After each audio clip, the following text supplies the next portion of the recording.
I went and raced this weekend. I need some plastic because I had rocks blowing parts off of my motorcycle and my face, by the way. Don't give that guy any attention right now. We'll call him. You want to call him? We'll call him and see how funny he is on that. But if they had cat bunghole pea flavored ice cream, I don't like that ice cream and I shouldn't buy it. Brian? It doesn't have one piece of Acerbis on there. It's an Endo for me. Okay. Welcome everybody to Tech Talk Taco Tuesday, because it's Tuesday night. We had tacos. So we're doing a show. And I cut the whole intro thing kind of short because we're a little bit long. This is the show where we talk about motorcycle and motorcycle-related products. And the only reason we started early, Joe, is because you said, let's go. So we decided that we would do that for you. So, Joe, thanks for... we asked for questions in the chats, but you gave us an order. My name is Jimmy Lewis. I'm a washed-up motorcycle racer. And I can claim that I'm still a motorcycle racer, but I'm definitely washed up. I'm here tonight with a emerging motorcycle racer, Preston Campbell, son of Johnny Campbell, friend of mine, and we also have our other guest co-host for at least a little while because he has to go work on motorcycles that obviously lost some coolant today. Nolan Cate. This is your second appearance, right? This is like my Fifth. Well, no, last time you were scared. You sat right over there the whole time. Yeah. Well, fourth. Fourth appearance. Yeah. Okay. On the show, behind the camera. Yeah, I think so. In front of the camera, I mean. Yeah. Oh, awesome. 5 with one behind the camera. Okay. Yeah, one behind the camera. Yeah. Nolan just said more words than he said the entire week of hanging out with me here at the Jimmy Lewis compound. I like to call it a campus, but everybody else calls it a compound. He's here. He's a national Hare Hound racer, top 10 national Hare Hound racer, riding the pro class. Had an okay run this weekend. Kind of. I don't know. More okay than my run. Yes. So since I finished at least. Well, wait a minute. I beat you to the finish. You did beat me to the finish. Yeah, because the finish, there was like a loop at the end. There was like 3 pit stops, and the third pit stop, there was a loop to the finish, and I decided to stop for my sanity and not do the last loop. So he was still out riding. I mean, hammering hoops. Yeah, a lot of whoops. A lot of whoops at that last loop. I decided not to. So, anyways, if you want to talk about racing, since we got racers here on the show tonight, this is the race show. We talk about racing and all race action. So, if you want to get deep in the race action, let us know. Preston did his first Dakar this year, so you can ask Preston Dakar questions, right? Yeah, I got some answers. He's got some answers. Do you have any explaining to do? I don't know. Well, if somebody asks the hard questions, you can do the explaining, because I have some questions I want to ask. We talked a little bit, but I actually saved a few things. And speaking of that, I was going to give somebody a call real quick, see what happens here. This could go catastrophically wrong, but we have a Rooster Endo segment tonight. We got 2 submissions for Rooster Endo. There might be a third one. I have to look down farther in my files. Thanks for anybody that sent that stuff in. Rooster Endo brought to you by Taco Moto, but this show would not be possible without the help of some of our big sponsors. Of course, that's Yamaha. That is Climb for me. Fast Company, Bulletproof Designs, Rally Navigator, all kinds of good companies helping us out. And later on the show, we're bringing in a friend of the show, Brian Fullerton from Acerbis, who I like to call Brian to get a State of the Union. Isn't that going on tonight? I have no idea. I think there's like a State of the Union, like where the president, the guy that runs this country, he talks and tells us what's going on. I hope I'm going up against that, because I'm pretty sure we get better ratings. 28 million people watching this show right now as we speak. So feel free to, anytime you want to open up over there, Nolan, launch into that monologue you prepped for the show. Yeah. Are you going to ask what a monologue is again? I still don't know what. Still don't know what a monologue is? It's kind of what I'm doing right now, which is just flapping my lips and saying something. Because it's a video show. There's the video aspect to it, but in reality, it's mostly a podcast. Like a lot of people listen to this when they drive. Do you listen to podcasts at all? Sometimes. Yeah. Sometimes. So they're listening to this right now. So I figured that I know you've got a lot of pent up words in you because, like I told somebody else, and I don't know if you heard me say this, like you said 3 words on the drive back, 7-hour drive from a national Hare Hound. I got 3 words out of you. 2 of them were yes, and the other one was okay.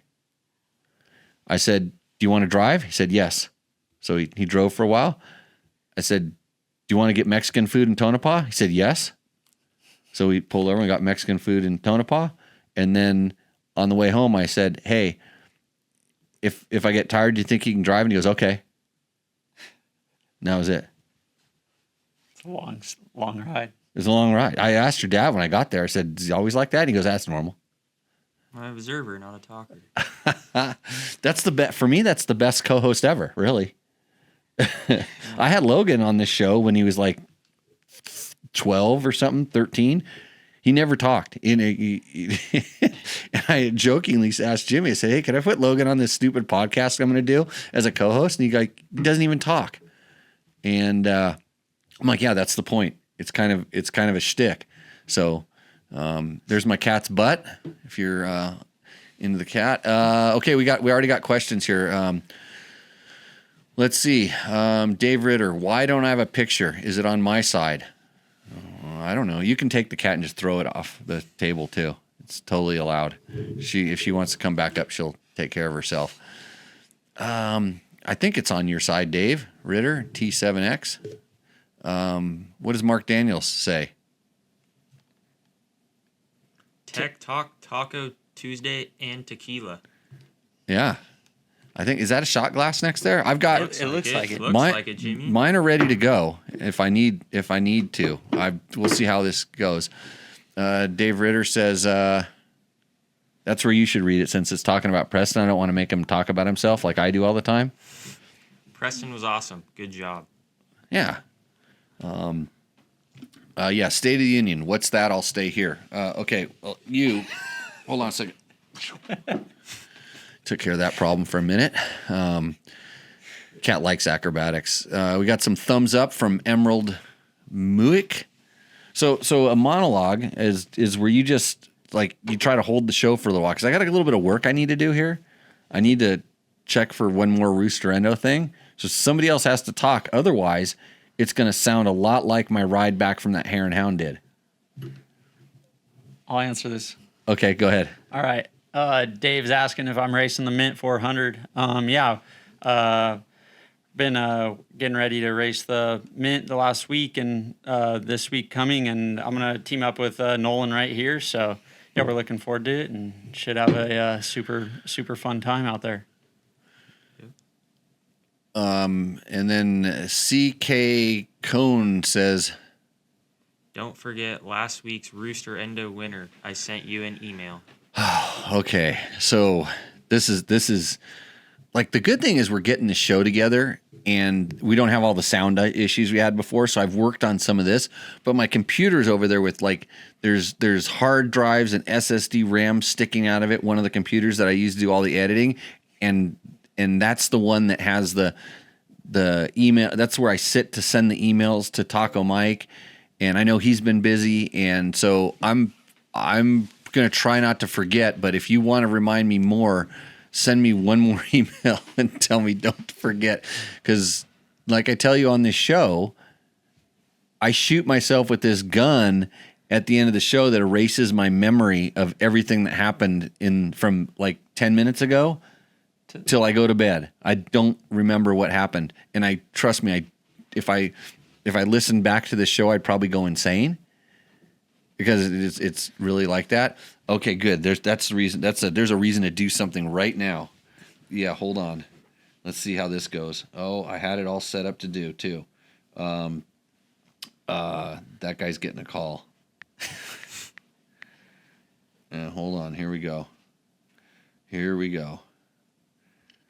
Let's see how this works.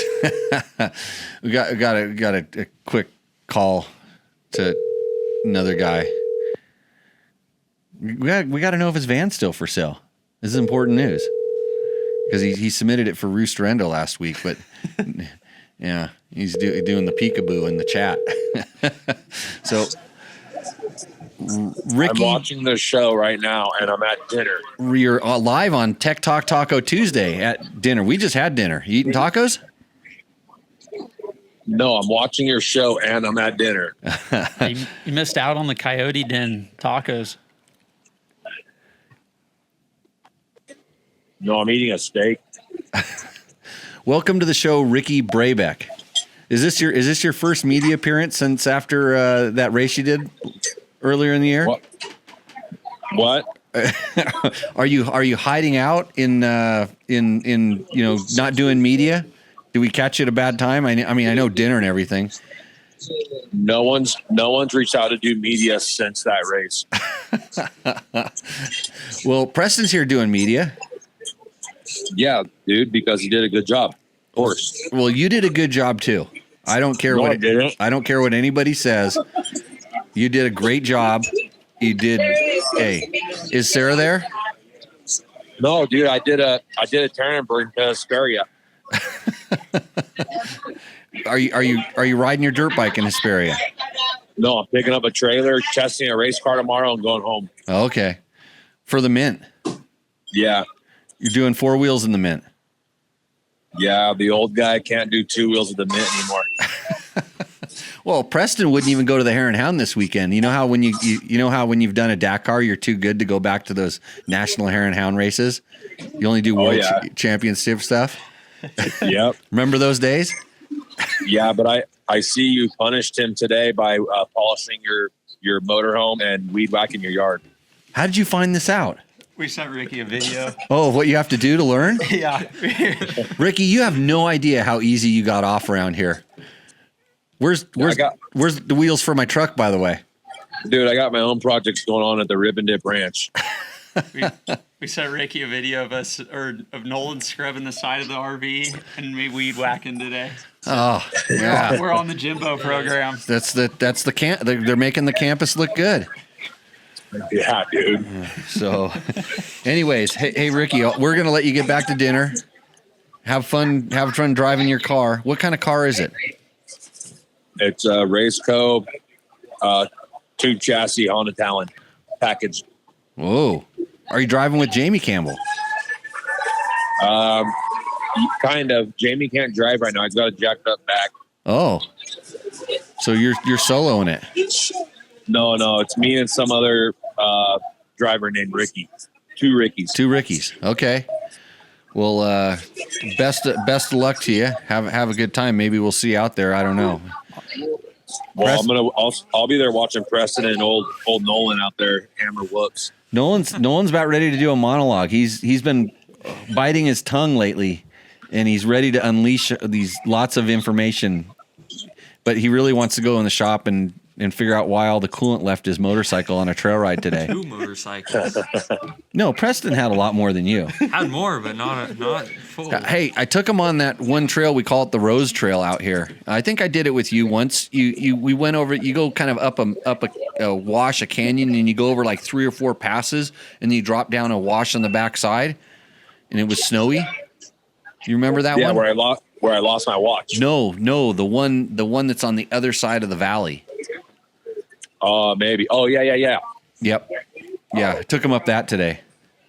Nice. Yeah, kids are learning how to use their clutch. Kids are burning up clutches. Yeah. So, okay. Well, wait, how did Nolan do it there now? I beat him to the finish. Really? Yeah, because I quit after the 3rd pit, which was the same as the finish. And he went and rode the last loop, and he got 10th overall. 9th or 10th? 9th overall. I guess that's what the results said. Yeah, 9th overall. No, I was trying to follow the Hare and Hound, but they were the National Hare and Hound Racing Association, or whatever they call it, NAHA nowadays, was absolutely terrible coverage this weekend. Oh, What? Just because the timing wasn't working, or? They weren't on the media. They weren't on the socials, dude. So it was really difficult to see what was happening. Yeah. Yep. Well, it was epic though. It was like we were riding in snow. Half of the race was in like 2 inches of snow, and it was the sand washes. Some of the ones that didn't have hoops in them. Unbelievable. So good. And I mean, especially back where I was back like 20 riders. So it was just that they were perfect berms until the experts passed me, and then they turned into squares. Those guys skid. Nice. They skid into every berm, blow past it, make a 90-degree turn, and go. Carry no flow. But that's Glen Helen on Tuesdays. Yeah, those guys can pin it in the rocks, though. Let me tell you. So, anyways, hey Ricky, thanks for picking up the phone. Is your van still for sale? My van's definitely still for sale. Okay, dude. I'm putting it up on the show right now. I'm showing the van right now because I know it's in here. This van right there is for sale. It doesn't roost and it doesn't endo. It's just plain for sale. Yeah, plain for sale. That's in the middle of the board. Yeah. So if you sell it because somebody saw it on this show, I want my commission. And I'm really interested in my wheels for my truck. Yeah, you have to get race lines if you want 17s. Okay, I'll take race lines. I'm good. Okay, perfect. I got the tires. Let's make this happen. Okay, you need 37s though. I do. I have those. I have the big tires. Okay, I can't let you roll around with donuts on your donut tires through Pahrump Valley. I'll make it look good. So anybody, if you're looking for a Sprinter van, what's the price in the Sprinter van? $35,000. $35,000. It's all set up for moto. That's the one that we took down to Baja, right? Or is that a different one?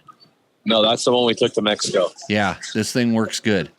So you can put a Dexter in it, and he shows up at 7 out of the 10 gas locations, whether or not you like it. He'll be in a 5-mile radius of the location. Yeah, 5-mile radius is pretty accurate. Yeah. So awesome. Okay, Ricky, enjoy your dinner, and we'll talk to you soon. All right, see you guys. Yeah. Bye. That was 2-time Dakar winner Ricky Brabec. Luckily, he's a friend of the show, and when he has something to sell, he'll talk to us. So, okay, we got some questions there. Let's see. Mikey Burton says, cheers, boys. Mikey's the guy who's helping us with our mini bike track out here at Pahrump, doing a lot of tractor operating and keeping that thing super tight. So awesome to see him on the call. Daniel Eakins. Come on, Jimmy, have a rally training class this year. Well, I am. I'm having a rally training class this year, and especially if you sign up for NORA by, I think you have 4 more days, you get it for free.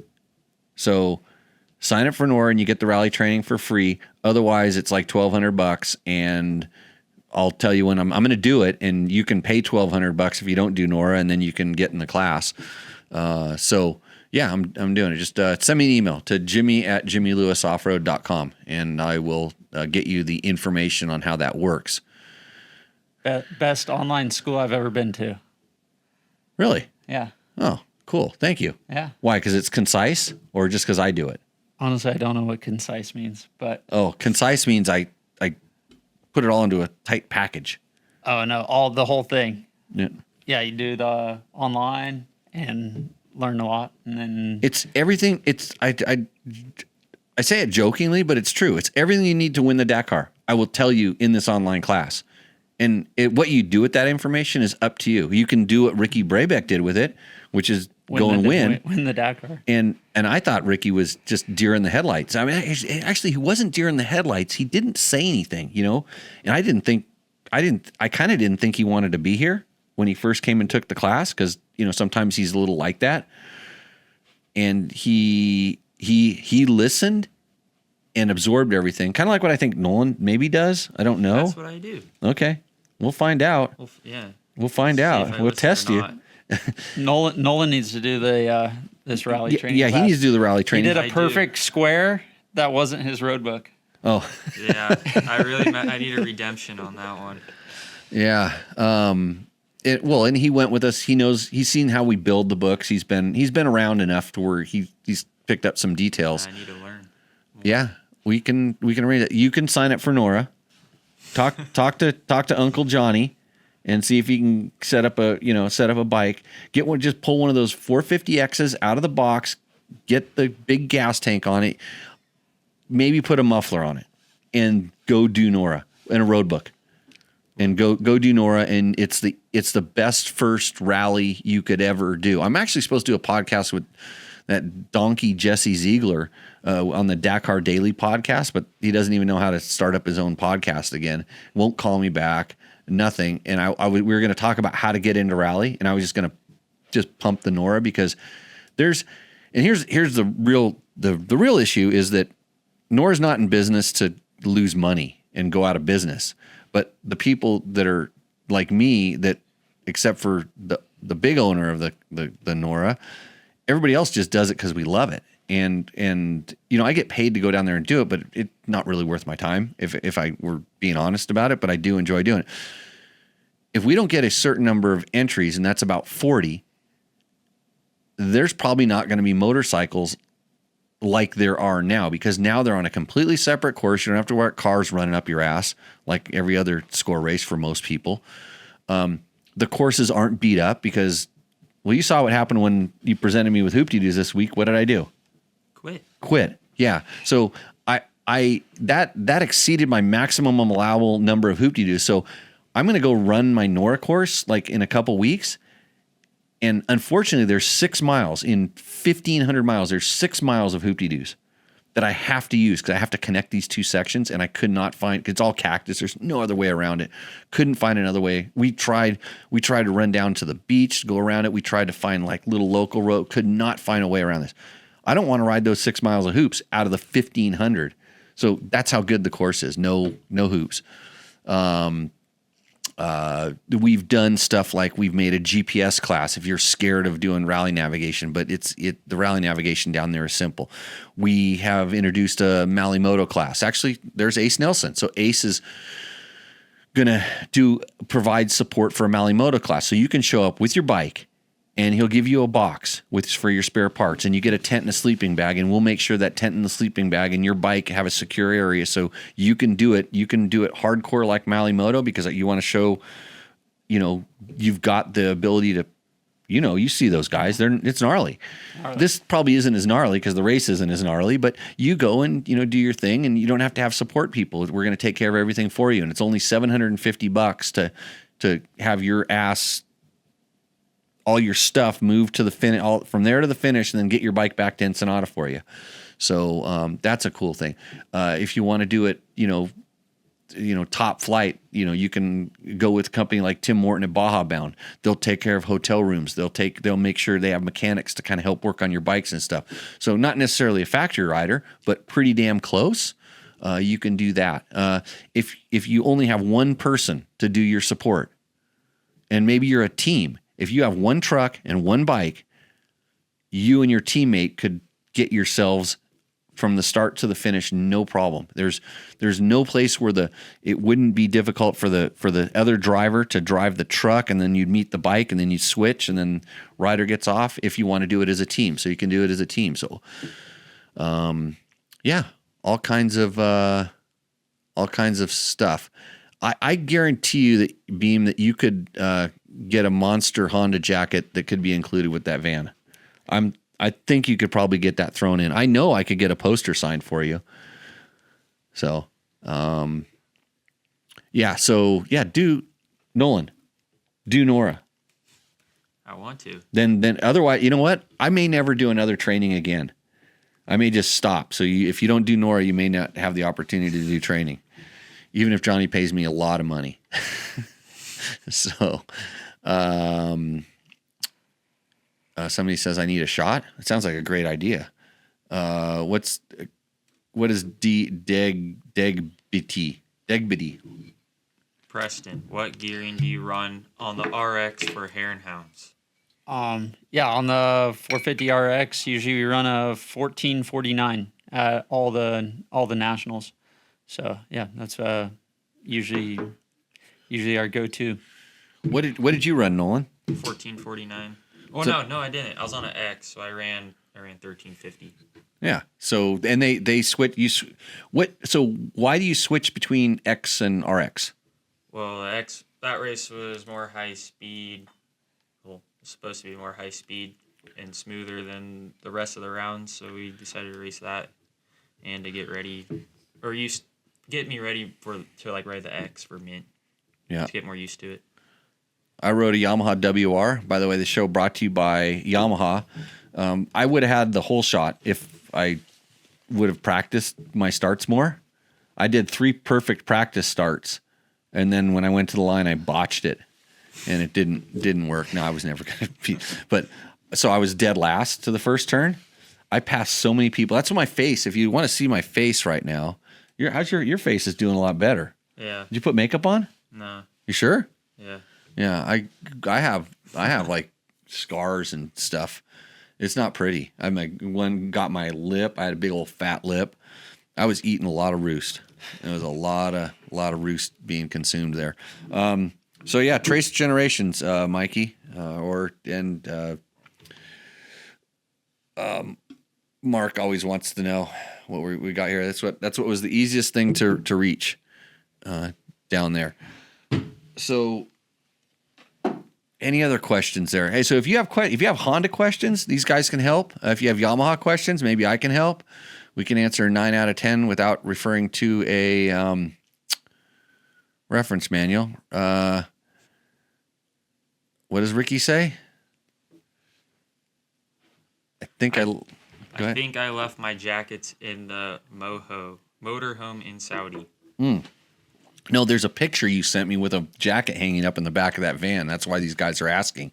They remember from last week. Baja Bound Fun Factory Support. And I'm taking care of that shot. Victor, you got to be careful with these. When Victor, you might want to kind of pre-read it. Pre-read it? Yeah. Victor says, I think he needed more than one shot after that race this past weekend. He's talking about me? Yeah, I think so. I had 2 beers. Yeah. Yeah, the Desert MC guys, they were good at giving me gas when I needed it, and then they were good at giving me a couple beers when I needed it. So, what does Sean Kirkpatrick say? He says, sorry to hear you are not doing your off-road school. I bought your online beginner class, and I am wondering if there are any off-road courses you recommend. Thanks. Sean Kirkpatrick. Hey, well, how did the beginner class work out for you? I'm curious, because I haven't been monitoring, haven't really getting a lot of feedback from it, so obviously it's working pretty good. Right now, the only person that I'm recommending for off-road training is Brian Garahan at Garahan Off-Road Training, just because there's a lot of donkeys out there that are just, you see them on YouTube doing stuff, and good God, if they knew what they were posting, they're posting and like, look, we taught this person to ride. And it's like, you didn't teach them shit. like everything, it's like the basic fundamental thing that we preach on that Sean knows because he watched the beginner videos. They haven't even begun to do that, and now they're working with a crutch the entire time. The rider is never ever in balance. And I'm not talking side to side. I'm talking about every aspect of balance. And then it's like, yeah, go around these turns and do stupid shit with your body, and put your elbows up and just watch YouTube videos. Or I might get back into the school thing. There's some ways to do it, but right now I can't afford the insurance. So I believe that is Trace Generations Tequila, yo. Yeah, that's what I said, didn't I? Yeah. Okay, good. Okay. Ace says to tell Nolan, I have a 2023 KTM 450 set up for rally that is ready to go. Yeah, it's not a Honda. Not a Honda. Yeah. Well, maybe he's talking about sponsoring. This is where you start doing the negotiation. Like, well, how many zeros are on the back of that paycheck, Yeah. and what's the win bonus and all those things like that. Because then you go back to Johnny and go, Johnny, you might have to get 2 X's out of the container there, and give me one for so I can practice. And Ricky has a question for Nolan. Do you like whoops And rocks? I like them. Well, last weekend I was struggling in the whoops, so I wasn't big a fan. So I like the rocks better, but I like them both when I'm actually able to ride them. Did you like the rocks today? Yeah, I like the rocks today. Yeah. Too slow though, or was the guy in front going too slow? What? Maybe the guy in front was going a little too slow. Right. That's maybe why my bike overheated. I've heard people told me that before. that I go too slow. Yeah, because your speed was a little, like, for me not to use my clutch, like my rolling speed was too fast. I was catching you, so I'd gap you and then I'd catch you. Yeah, that's what you should. And stop. Yeah, and then I stop. But then when I stop, then I'm killing my bike and starting it back up, and then I catch you again. But it was just a yo-yo effect. Yeah. So you're calling me a yo-yo? Well, I was yo-yoing too. Okay, I saw that. Trevor wants to know who's better at polishing the RV, Nolan or Preston? I don't know. I didn't watch either of them. I handed him the chore. I told him the chores that needed to be done. But I tell you what, did anybody honk at you, Preston, when you were weed whacking out by the front fence? No, I was hoping to get some the prump lady's out there with his shirt off, taking the green slime all over his body. He's out there flexing. I drove by. I even checked him out. It was pretty good. Not bad. So Nolan was the RV polisher. Yeah. I was the weed whacker. Yeah. So no, they did pretty good. It was better than me having to do it. So let's see. Joe Bummy says, all my Honda 2-strokes are 20 years old. Looking to get a new one. I'm a KTM guy, but I really want a Japanese 2-stroke. Is a YZ250X a better option than an Austrian or Beta off-road 2-strokes? Of course, the YZ250X is the most optimum off-road 2-stroke that you could buy. This program is brought to you by Yamaha. Yamaha does sponsor this show, so I'm going to give you a real honest breakdown here. If you're a KTM guy, you're a Japanese 2-stroke, and there is pretty much one, is the Yamaha, and it's different. The KTM, if you're talking just 250s, the YZ250 has a more sudden motor, kind of more peppy, more exciting, has a little more hit to it than the KTMs. Maybe not as much top end as the KTMs. Chassis wise, typically, if you're coming from KTMs and going to a Yamaha, you're going to not have a problem with the suspension. But the other way around, people tend to have issues going from Yamaha to KTM or a Japanese to a KTM because they are a little bit different, especially if you're talking KTM XCW, which is PDS, then they're quite a bit different. But then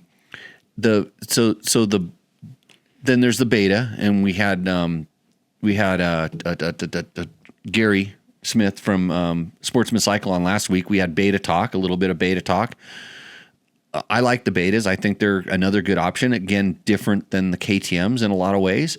So the cool thing is there's a lot of different flavors of stuff, but I think they're just 3 different flavors of ice cream. If you like ice cream, you'll like any ice cream, hopefully, unless you pick the wrong flavor.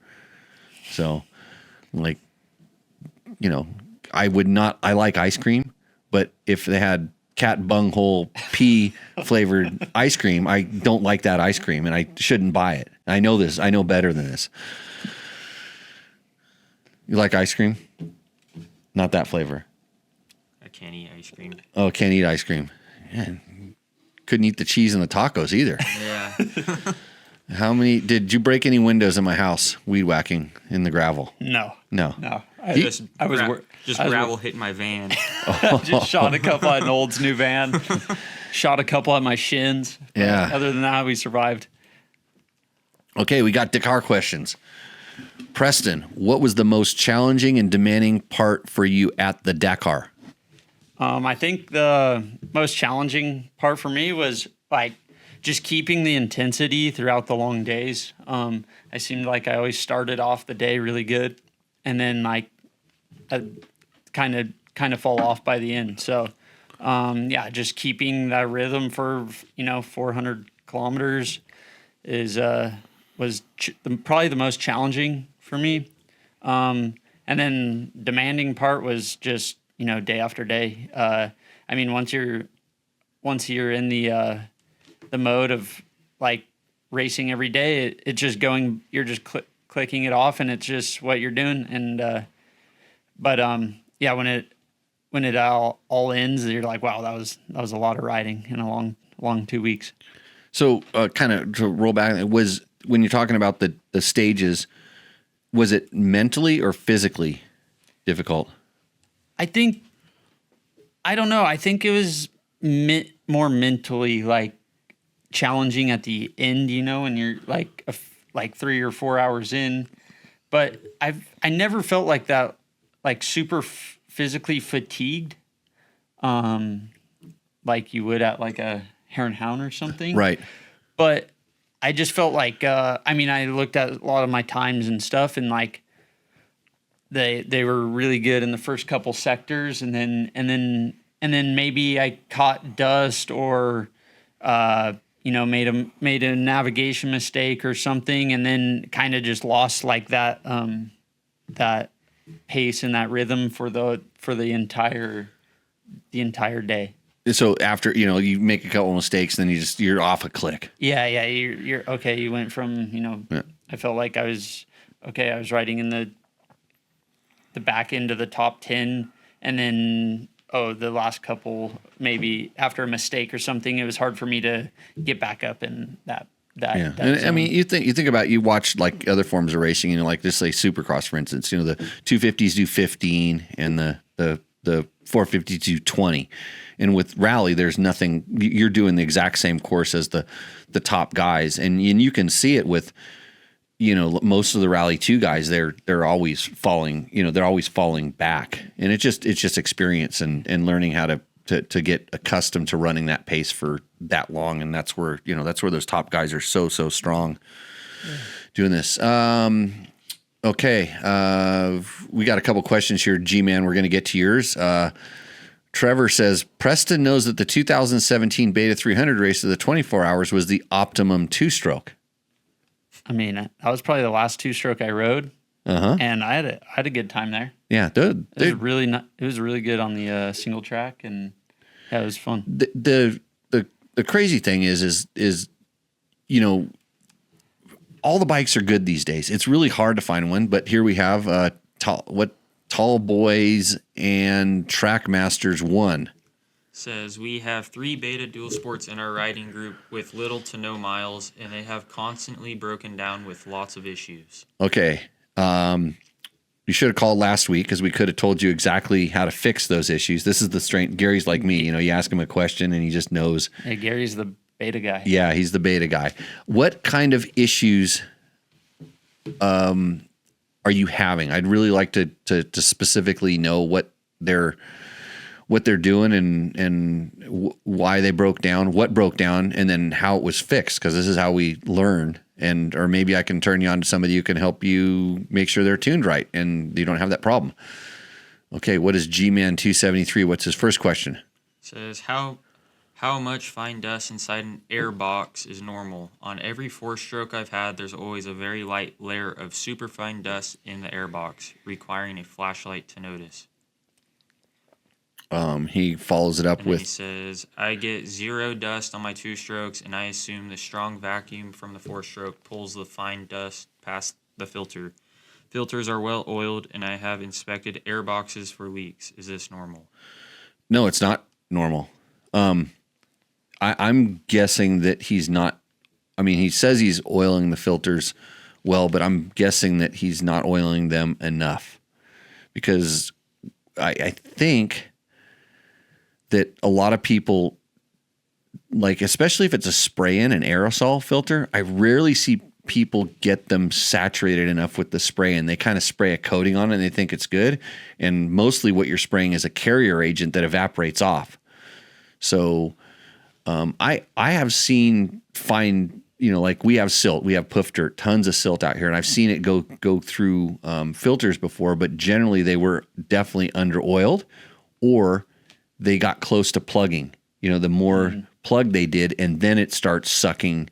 The dirt goes in and dries the filter out basically, and then when you think about it, when it really starts plugging, the dirt's going to find its way through. It's just going to kind of, you imagine it's like it's like a ping pong, kind of bouncing around, and as long as it can bounce off of other dirt, it's going to keep bouncing. It has to find like a molecule of oil, a little patch of oil to stick to at that point, because the foam really doesn't do much. It keeps the big pieces out. It's the oil that gets the small pieces. And once you've used up all those attachment points, so it's not. I would try oiling your filters a little bit more than you think you should. I don't have an oil sponsor on this show. Otherwise, I'd tell you that was the best oil. Whatever oil I was sponsored by, I would tell you that was the best oil to use. But I use Rock Oil water washable air filter. You saw me do it the other day. You saw me clean a filter with just water. No, not like no toil where you have a second thing. And I've tried every kind. And so when the only reason I would not use that is if I thought the filter is going to sit in the bike for more than 3 months, because it does dry out. And it kind of, if it's not agitated, it can get sticky. It can make the foam kind of stick to the rubber a little bit, where a lot of the petroleum-based, whatever this stuff is, I don't know what it is, but the oilier ones tend to not have this problem. Like your filter always comes off. But even sometimes if you let a filter sit for 3 or 4 months, like the oil can actually migrate. It'll migrate down to the bottom, and so it's bad. So you should be changing it more. But every once in a while, I'll stick a filter, and I know it's going to be in there 6 or 8 months because I'm not riding that bike that much. Then I will use other filters, like I've used. What were you? You guys used to have Amsoil for a while. Were you Amsoil? No. You were.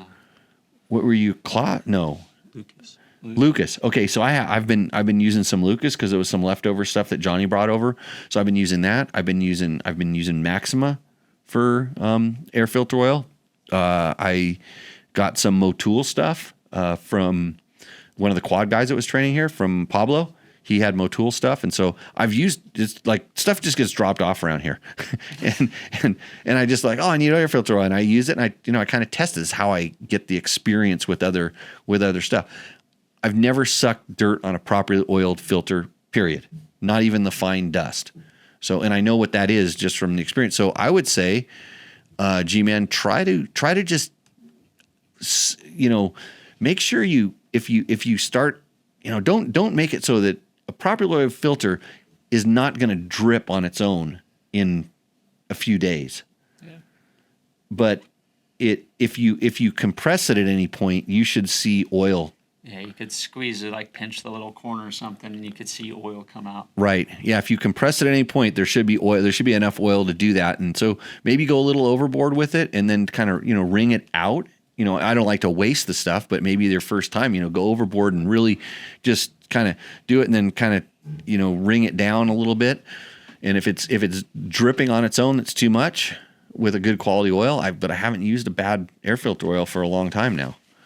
So I think they're all pretty good. And then the fact that he gets on the 2-strokes, that's interesting. So which 4-stroke do you have, G-Man? Like, what bike is it, and what 2-stroke is it? What brand? Just because that might give me a little better thing. Tall Boys, back to the beta question. Says his problems with his betas are high idles, no starts. 1.500 had no hose clamp on the radiator hose going to the cylinder head, and it blew off not long after the first start. That sounds like the Friday afternoon bike, yeah. His last bike at 5. Yeah. Okay, so I'll give you that one. That's not a good thing. Are you sure it didn't have the clamp on the hose, or did the hose blow off and then the clamp flew off? That, interesting, but who knows? And I'm not making excuses for beta. I mean, they're no Yamaha because they are not sponsoring Tech Talk Taco Tuesday. The show and all this information would not be possible without Yamaha supporting this. So if you're thinking about it, go to your Yamaha dealer and get a, they don't have a dual sport bike in the 500cc range. So I'll let you have your betas. High idles. So if there is an area that I have a problem with current beta 4-strokes is in the fuel injection on those bikes. They have a stepper motor. You're familiar with this? So inside there, they actually, so they don't have compression braking. There's like a little bit of a stepper motor that kind of has it do a high idle. And so I'm pretty sure there's some adjustments for it. But if you're riding the street legal ones, they also have to be kind of emissions compliant. And one of the things that they do is they have them idle high because they burn cleaner. And so maybe there's some of that. I don't know about the no starts. That just sounds like, who knows? Don't know about the no starts, but the idles, I've heard of that. That is a thing. Victor has a thing for the filter oil. K&Y filter oil would be a good sponsor. It works better when it gets hot.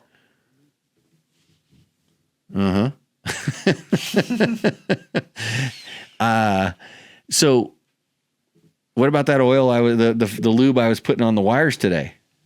That could be a good sponsor too. We were pulling wire today too.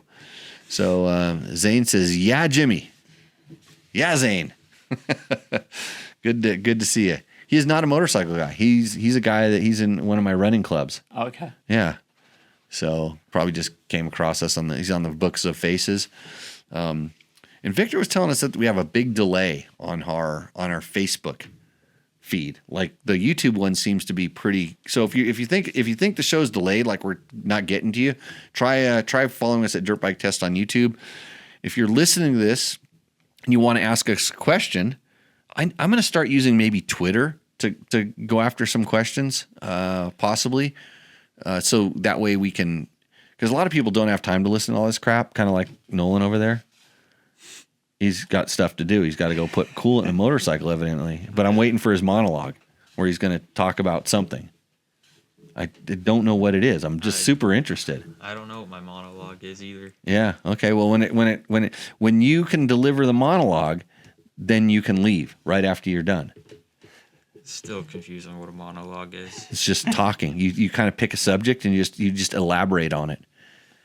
Some people have been very famous for giving monologues. They're it's like probably what if there's a State of the Union, that's President Trump giving a monologue for you. I can only imagine what that's like. Could my monologue be my bike ran out of coolant and I gotta go fix it?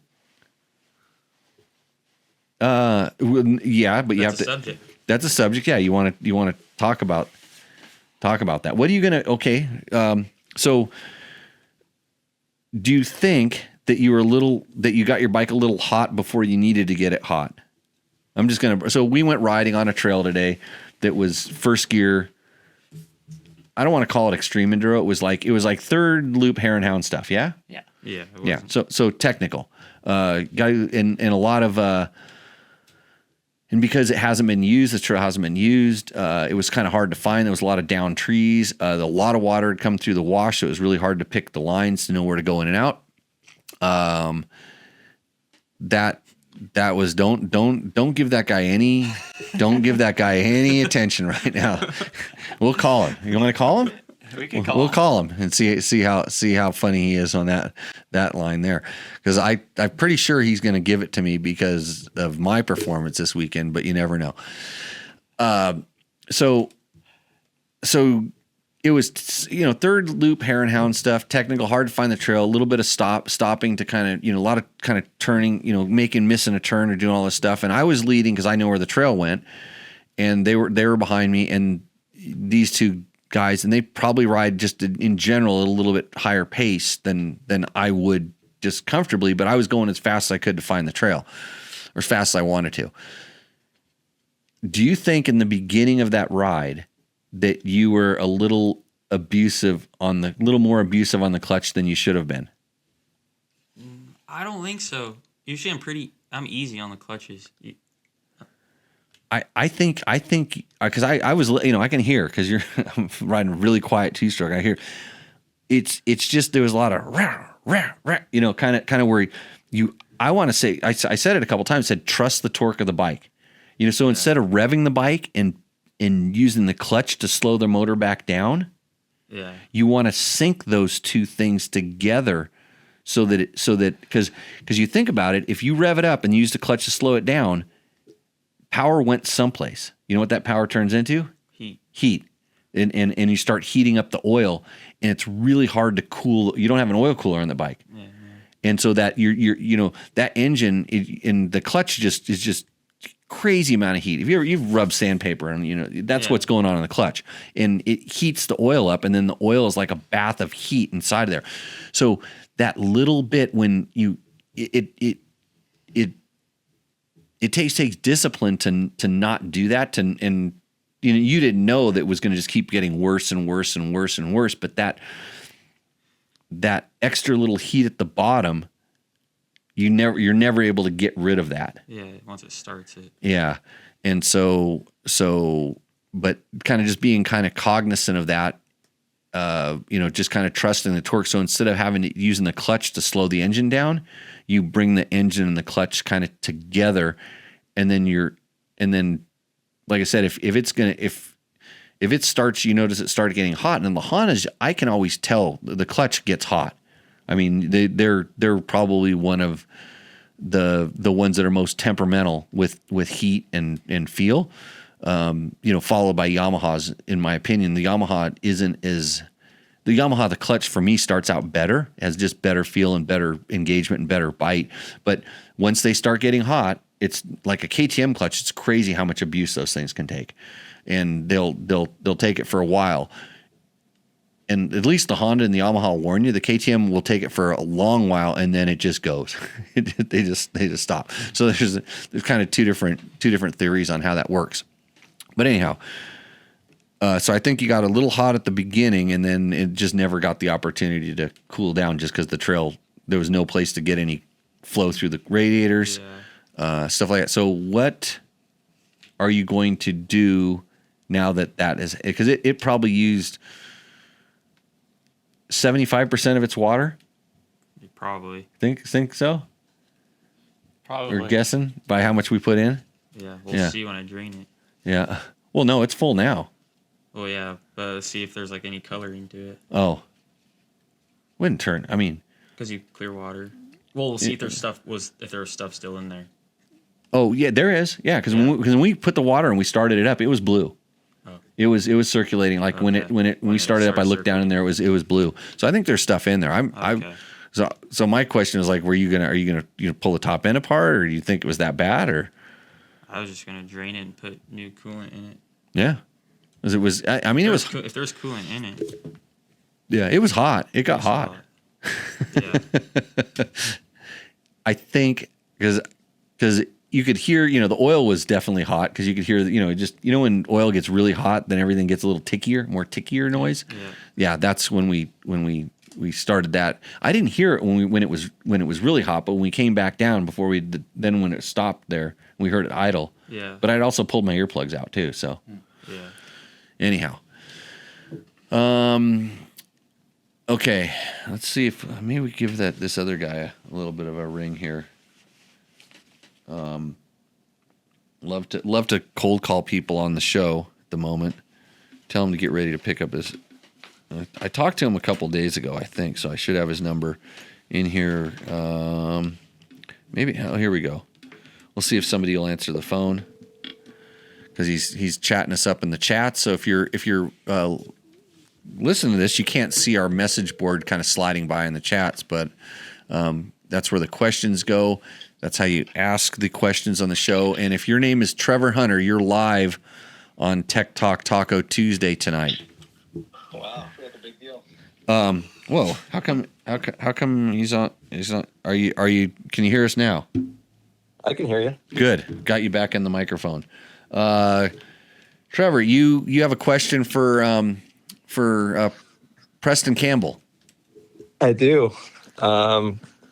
I think he raced some desert race in Saudi Arabia a couple weeks ago, but yeah, I think he needs a real challenge.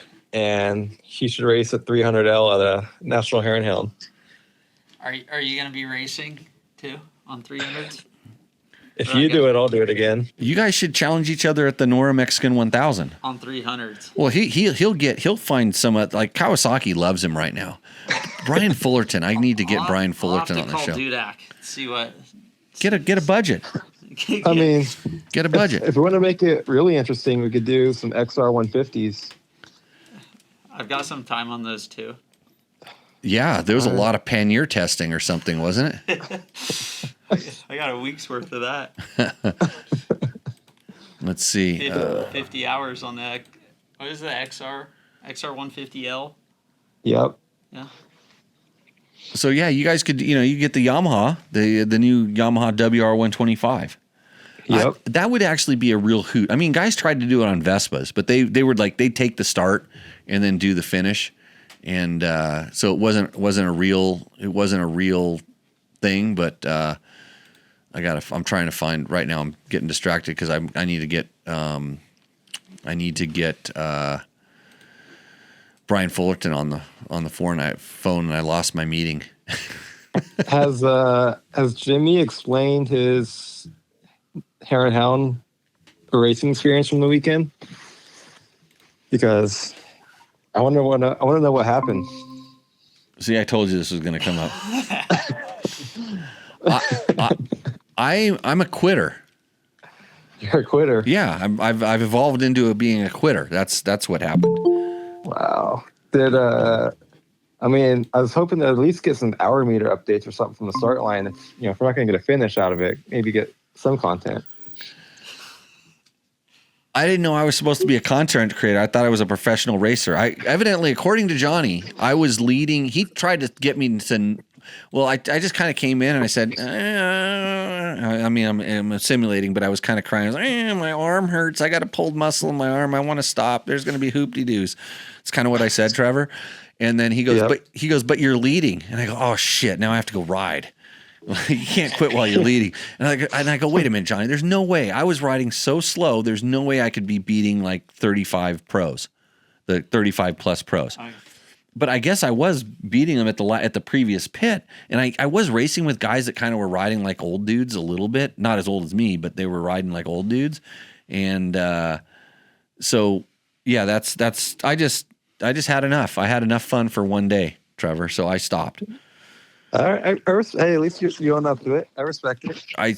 And the reason I stopped so I could go riding tomorrow, which is what I did. Well, almost tomorrow. I took a day. Was yesterday a day off? I took a day off, but I wanted to. Because I think if I would have gone out, the chance of me crashing would have been really high, just because I was riding like a squid.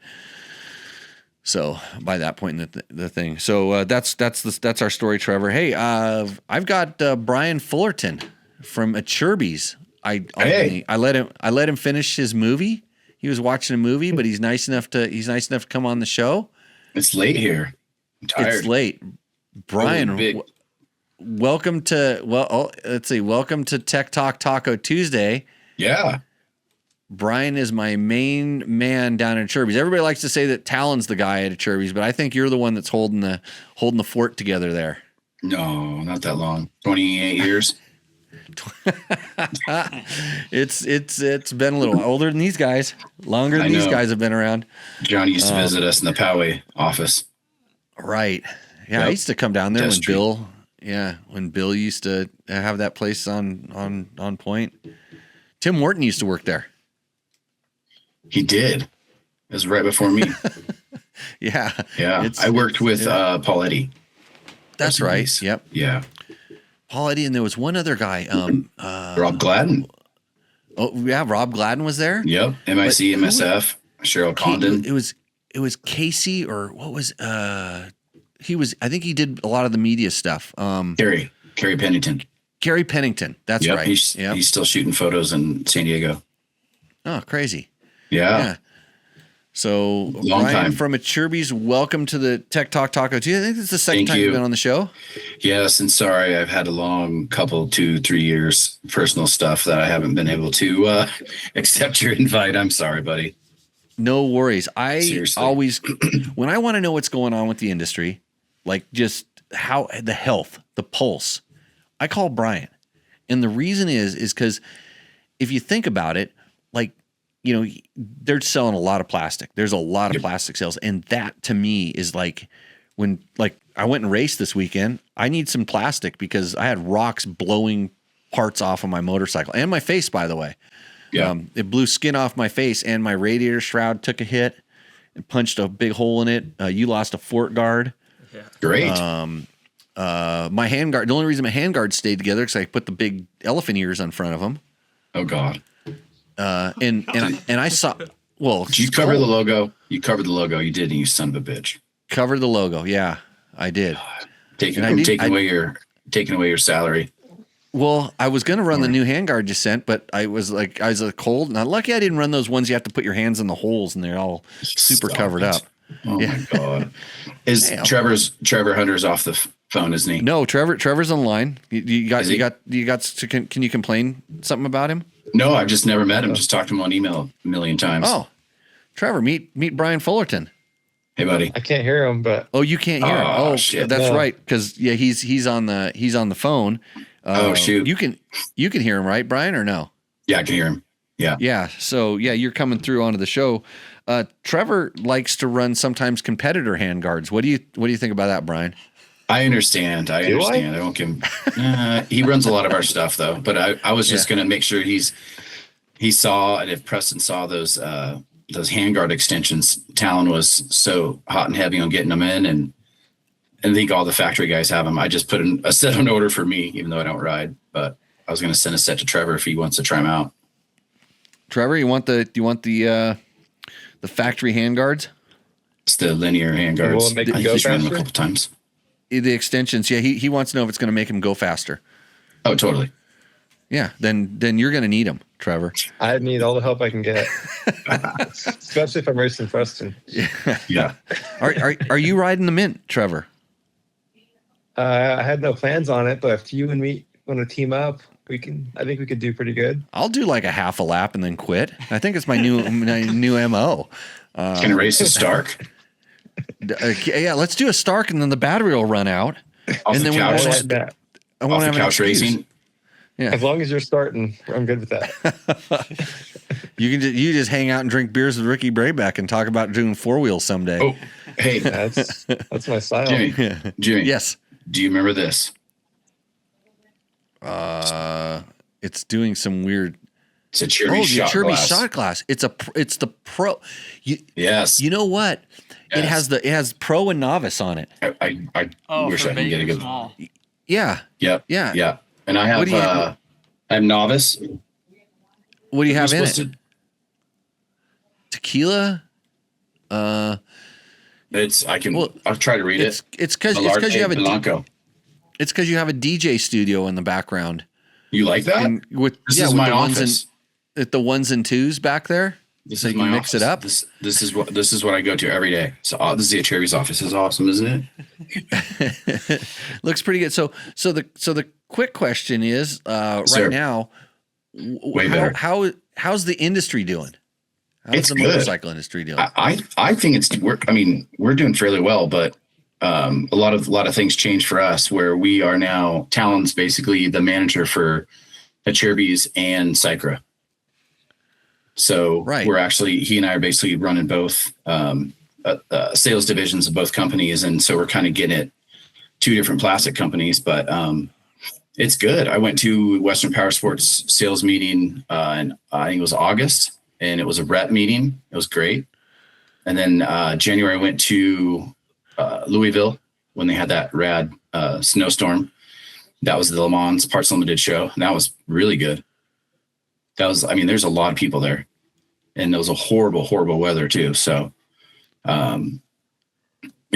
two good shows. A lot of the reps, a lot of the dealers are there. People are still interested. People are still buying plastics, used bikes, new bikes. We're selling both. Yeah. So it seems to be doing pretty good.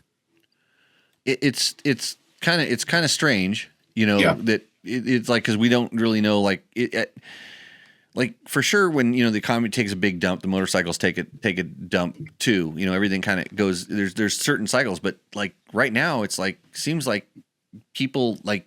Did we keep some of the people that jumped on the sport in COVID? I think a lot of those guys went to ADV bikes. Oh, really? Yeah. I mean, because it just seems like it. I don't know. It's weird.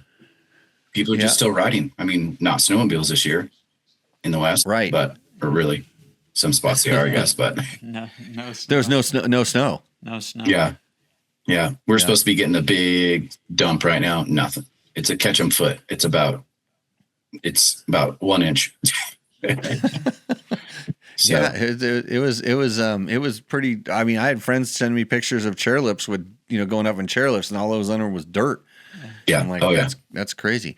Hey, That's my winter sport. Dave Ritter says I'm still running Acerbis handguards with signal lights on a DR400, and they're still working even through their That's ribbit. awesome. Their ribbit, Rabbit. Together. Rabbit. Even through their rabbit. ribbit. That's what it says. Rabbit together. Oh, riveted together. Right, riveted together. Riveted together. Riveted together. Yeah, maybe he's from the South. It's okay. So yeah, his name is T7 Dave Ritter T7X, which I think that means Tenere, and probably a perfect example of someone going to the There you go. ADV. the ADV market. I run Acerbis handguards I run wraparounds on my ADV bike Better. because just in case I tip over or something like that. And Every time you ride it. it's easier to put elephant ears over the top so you cover the logo when your hands get cold. I'm going to clip your salary. Yeah, well, if we don't have a salary, that's what we need to talk about. You could have up You've on never this been getting the behind- checks? There's a board right up behind me. There's a TV screen. It's like it's right there. And it has our logo crossed off. No. It's not on there. He never got on there. We got to talk to the guy that writes the checks, see if he could, send us. Like we're sitting on 38 million people tonight on this show. I saw which is kind of amazing. 25,000 viewers. Yeah, we're right going now. up against the guy who's the president. And he's talking about the State of the Union, isn't he? Isn't that tonight? I thought it was a new Simpsons episode or something. I don't know. Well, I'm surprised people are listening to that. This is we're having a little illegal mezcal. Yeah. Hello. Look at that. Yeah, little snap of that just to kind of keep the show moving along here. Ricky send that to you? No, another guy down in Mexico though. Nice. No, it's okay. I was listening to your show. Yeah, we try to keep it together. And Dave finally got he spelled it rivet, like a frog. Perfect. Maybe he's having some good tequila. That could affect the spelling as well. Yeah. So, anyway, but no, cheers. I think the industry is doing great right now, actually, except for some of those Austrian bikes in the shops that I've seen, and sadly, they're not selling. No. The new ones? I think they're like the leftover years. Oh, yeah, one of our shops in Twin Falls. Huh. Adventure Motorsports. Trevor just coined the Gas 300 as the best bike ever. Really? Yeah. Potentially. It didn't say potentially in the title. Probably on sale. It said I gotta go to that stupid site called dirtbiketest.com. What is that? Let's see. Well, hold on a sec. There's a no regrets build, which means that is that a Jay Clark bike? Yep. Oh God. So you didn't do any work at all. You just had something delivered and then you wrote something nice about it. I said there's a couple things I didn't like on it, actually. Oh, I should read it. That'll interest me. The ultimate off-road build. Ultimate 300 two-stroke off-road build is what it says on our website, and you're responsible for that. So maybe Gas is paying me on the side. I don't know. Well, Kawasaki wasn't last time we had a discussion. They should be. Yeah, I know they should. Yeah, I know they should be. Brian? Did you see that Trevor rode a National Hare and Hound on a KLX 300? No. With the Acerbis handguards? He ran the Acerbis handguards. Yeah. The handguards made it? Well, he should have used them to ram into the back of the guys that were riding with their feet down on the ground. Kind of like I was probably riding through some of the more technical sections. That's gnarly. Yeah. So yeah, he did a whole Hare and Hound. I mean, he finished. That's pretty good. That's crazy. But he was never back. he was never leading the 35 pro class. I'll tell you that. That's the back. Did you ride the pro line, Trevor? I did. And I wasn't last to the end of the bomb. Okay. And the guys that are riding in front of you in the video, by the way, go to dirtbiketest.com. It's actually a really good website with lots of informative information there. Informative information. It's a lot. That's a big word. Nolan, don't learn how to talk like I do when you do your monologue. Okay.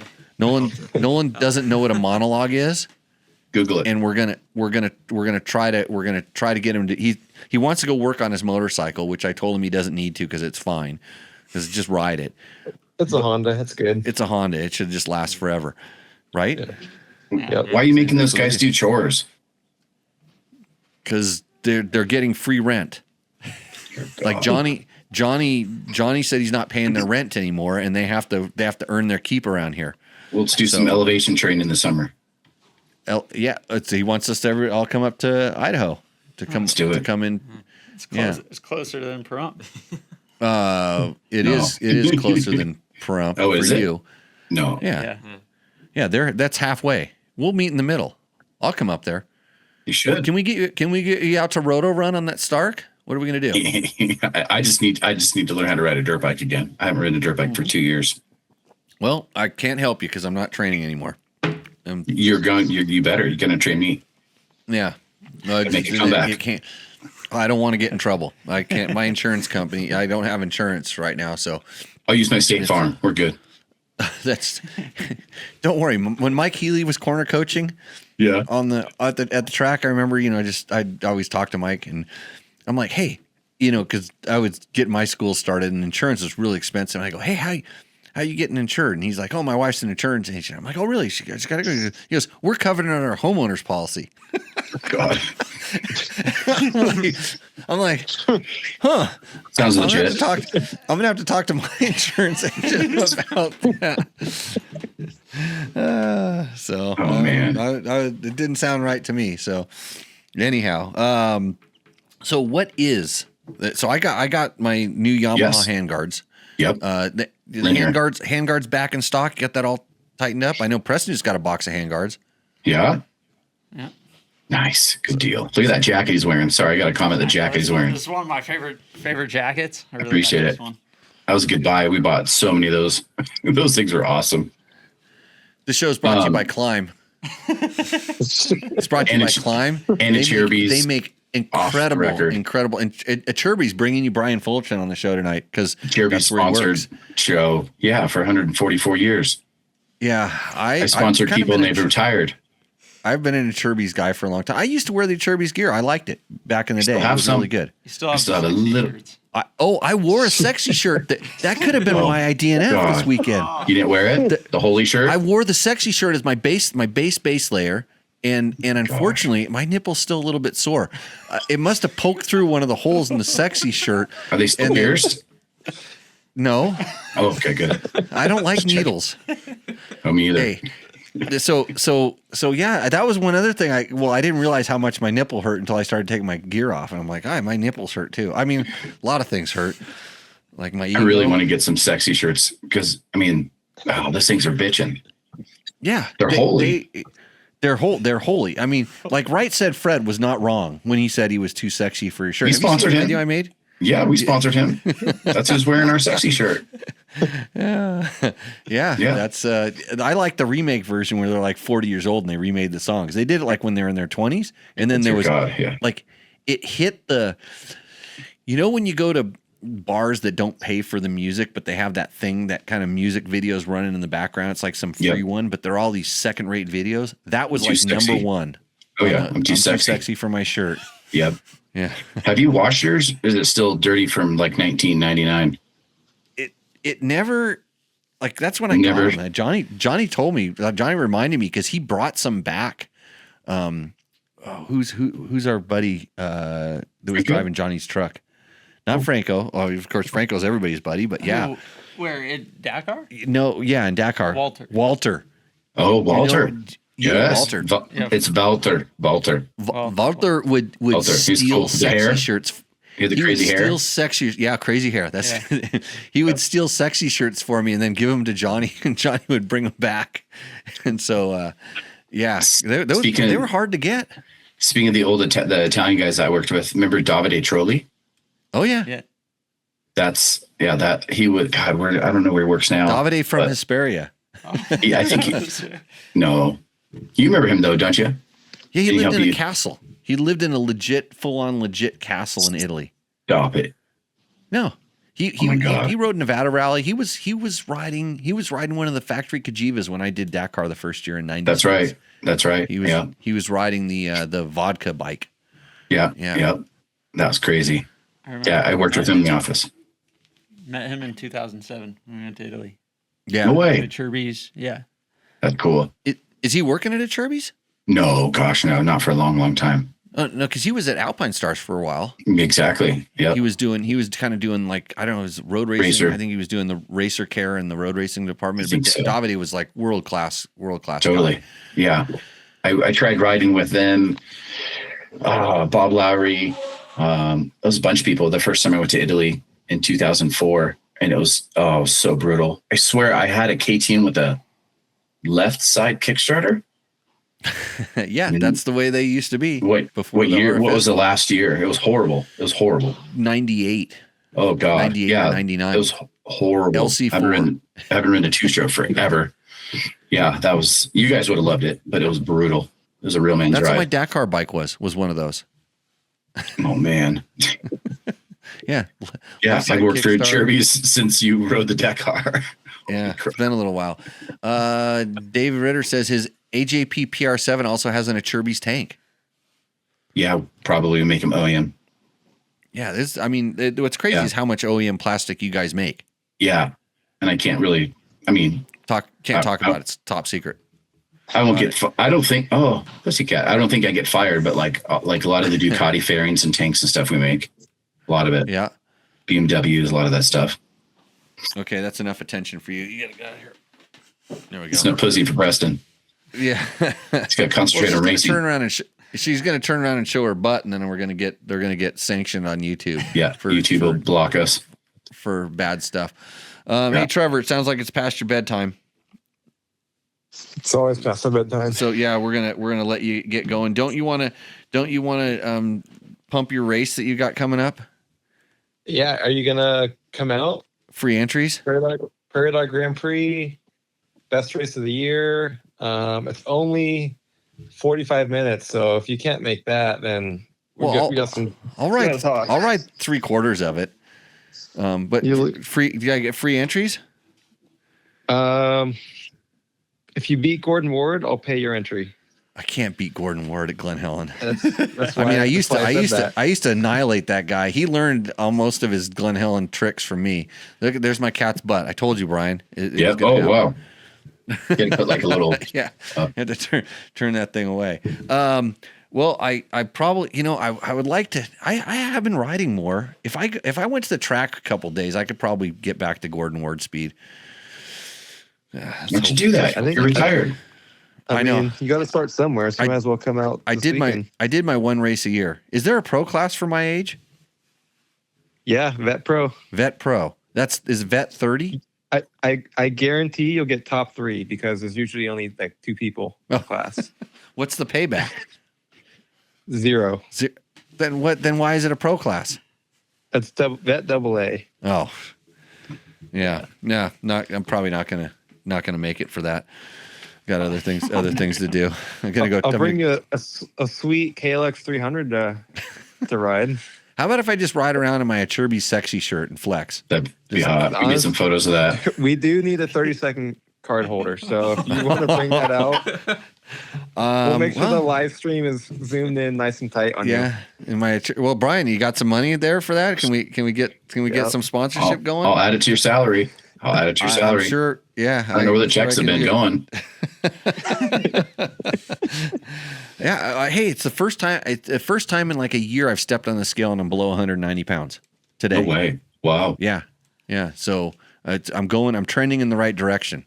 I hope it's not because I'm getting old and sick. I hope it's because I'm actually, eating a little bit better and some other things. But you kids, you have no idea what it's like being in your 50s. Exactly. I turned 50 a month ago. It's horrible. I don't even have to work anymore. I still get free bikes. I go to the races. I ride pro. It. Oh, it's like that's the 50s for you kids. Yeah, see if you're still doing this. I'll still be doing this. Nobody. I'll be sponsoring probably Preston's son. I'll be doing that. I'll still be working for Cherby's, like his son or daughter. Sorry, dude. I was running like second and third in the girls' class for a long time this weekend. And then the third girl passed me. Shot of tequila. The third girl passed me, and I had to rethink my life decisions. Maybe that's why my arm hurt so bad. I don't know. So, anyways, okay. Well, Trevor, we'll see you get some good night's sleep. Hopefully, everybody goes to the Prairie Dogs Grand Prix, and then make sure you tell Craig Hunter, say, I don't know how your kid came out so smart. I'm adopted or something. Okay, Trevor, we'll catch you soon. See you. Bye. All right, I'll see you.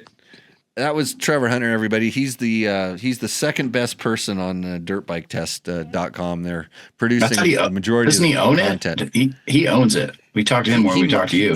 He might. He might have done some stuff where he set some things up and changed ownership. I don't know. So Brian, what else is new in the world of plastics? What do we got? We sponsored Factory KTM Supercross Off-Road again, back with him, which is a big deal. Yeah.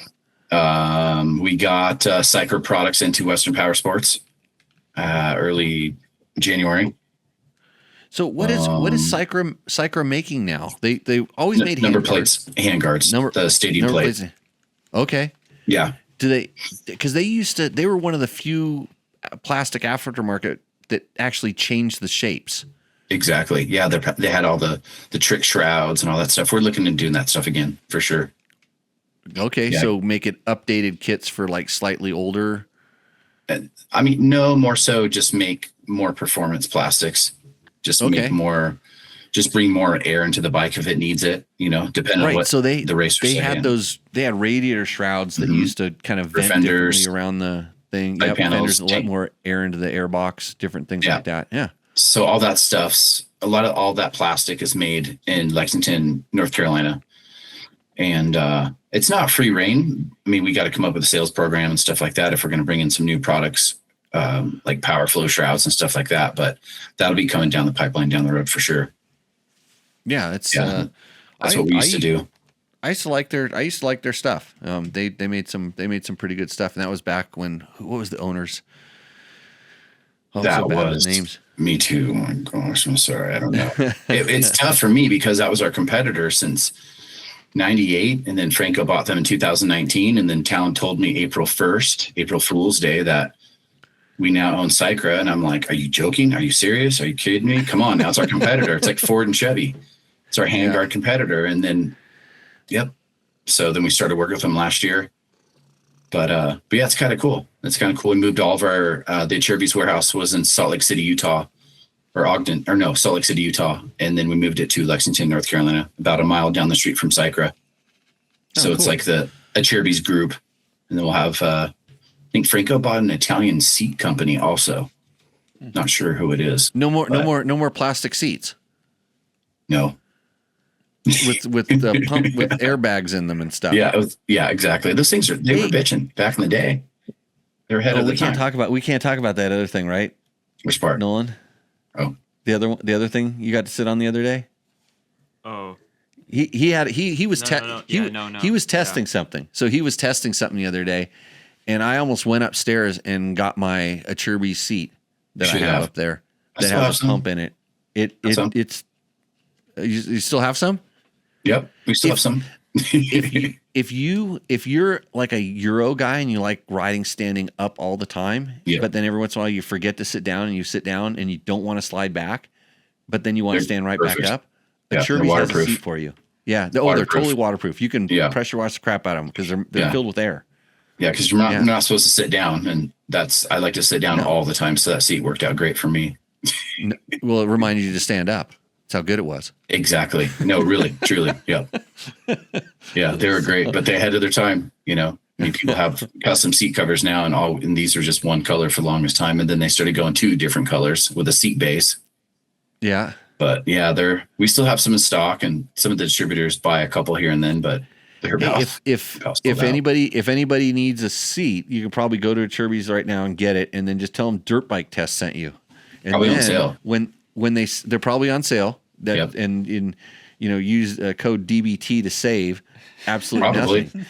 We could probably do that. And then when those sell out next week, Brian, you tell Talon that I have a little bit of pull with those kind of weird people in the riding community. I'll try it. I'll build you a code. Do you have any Husaberg seats? No, I Sherco Plastics. That's probably a good thing because I think Sherco sometimes has supply issues.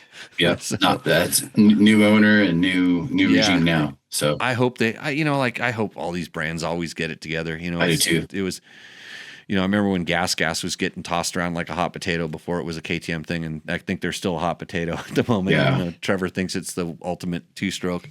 I have to fight with them about that. I remind him we're sponsored by Yamaha. They make a YZ250X, just like the guy asked about earlier in the show. I told him, I said, that's the ultimate 2-stroke, didn't I? Huh? If you want to buy a Yamaha. I still have my 23 YZ450 things. Perfect. Mint. Never raced. You're a collector of bikes. Preserver. A preserver. CR500. Yeah. Nolan, you ready with that monologue? Let's hear it. I don't have a monologue. You don't come up. ChatGPT that. ChatGPT it. That's what Logan used to do that. Like Logan would get on the crazy thing is I'd have Logan read the comments, and everybody thought he couldn't read because he would try to read what they write, and it was impossible sometimes.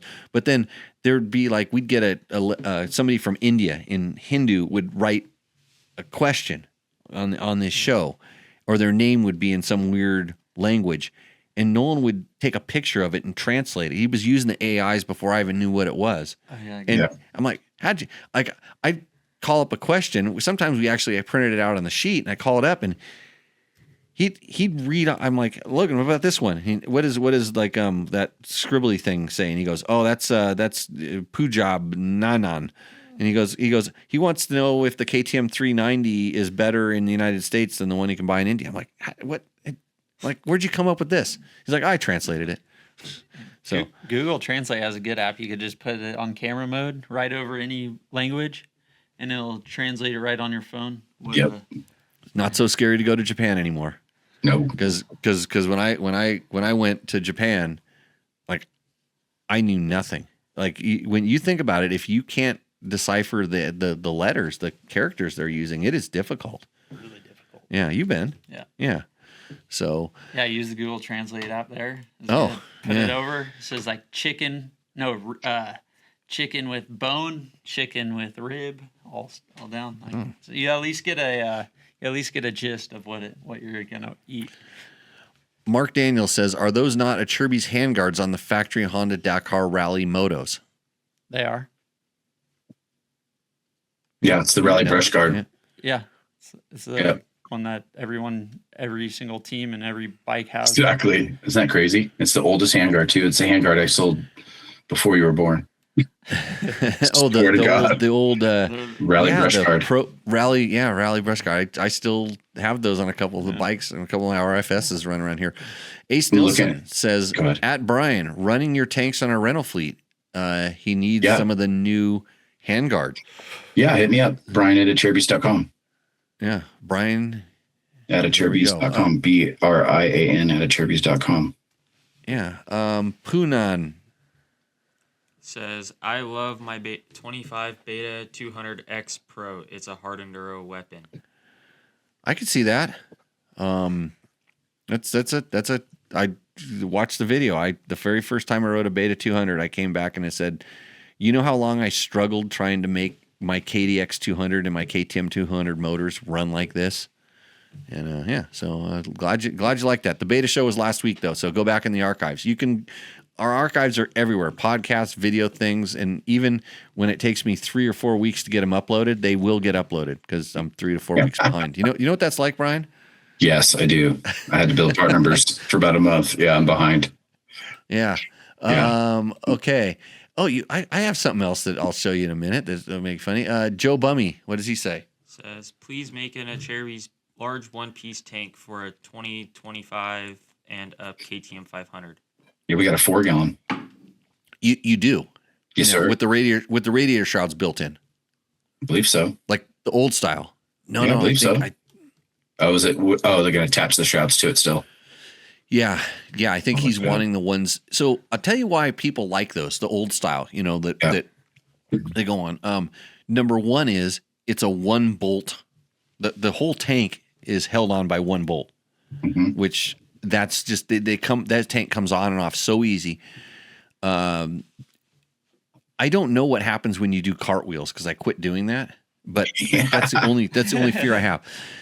But when you have the radiator shroud ones, those radiator shrouds are bolted to the tank and bolted to the radiator, so it doesn't come off that easy. It's a little bit more, and then if your radiators get kind of bunged up, then it's even harder with those tanks to get the radiator shrouds light. Sometimes you have to cut the shroud, so there's a pain in the ass. When you just drop the damn tank right on and there's radiator shrouds built in, it's extra protection for the radiators. You get that little bit of capacity. I know people bitch about the width and stuff like that, but stand up and then your legs aren't where the tank's wide. Wish I could share this photo, but they're not built in. Yeah, the shroud's built to the tank. It's 3.95 gallons. Everybody wants what we used to have, those kind of like 5 gallon, those 5.2 gallon tanks like on the older KTMs. I would if I were in your position, I would be lobbying the Italians to make those because that going from 4.5 and just going a little bit more than that, that's that little bit of distance that gives you the kind of, we'll call it rally range. Yep. I wrote it down. Wrote it down. Thank you. I'd probably be the person you need to tell that to. Yeah, Joe, you're talking to the source here on Tech Talk Taco Tuesday, along with myself, Jimmy Lewis. This is Brian Fullerton from Acerbis, calling in to give us a state of the motorcycle industry address. We have Preston Campbell, Dakar Rally 2, second place finisher on his Virgin Dakar Rally.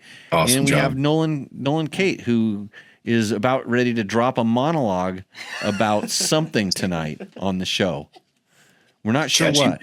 Chat GPT it real quick. Yeah. Just actually, you should do that. Ask Chat GPT. Do you have it on your phone? I don't know how to use that. Oh, neither do I. I haven't learned that yet. I never used it. Okay. Well, if Logan were here, he'd handle it for you. Yeah. We miss Logan. I'll get Logan back on the show. Jimmy, we got Triumph plastics too. Oh, good. Yep. I like the Triumphs. And we'll have some tanks. Yeah. And they need big tanks with radiator shrouds too, because that would make a nice rally bike. Yeah. How's the riding conditions in the high desert right now? Here? Sweet. There? I don't know. Where's the high desert at? Is this the high desert? What's Prump? Prump's Valley of the Dirt People. High desert's usually down by Southern California. I'd say Lucerne, Barstow, Red Mountain, that's high desert. Yeah. We got high desert here. Just has a little snow in it. Yeah, we rode in the high desert in northern Nevada. It had a little bit of snow in it too. Nice. It was nice. It was really awesome. Good. Yes, those are much better with the shrouds built in, says Joe. So I think we're all on the same page. All of us, want to be rally guys. What did they say? Duly noted. Duly noted. Yeah, duly noted. So we got that. What else does the Acerbis need to make? What else do we need to make? Come on, boys. I don't know. Nolan? Handguards are pretty badass. They are. The new handguards, yeah.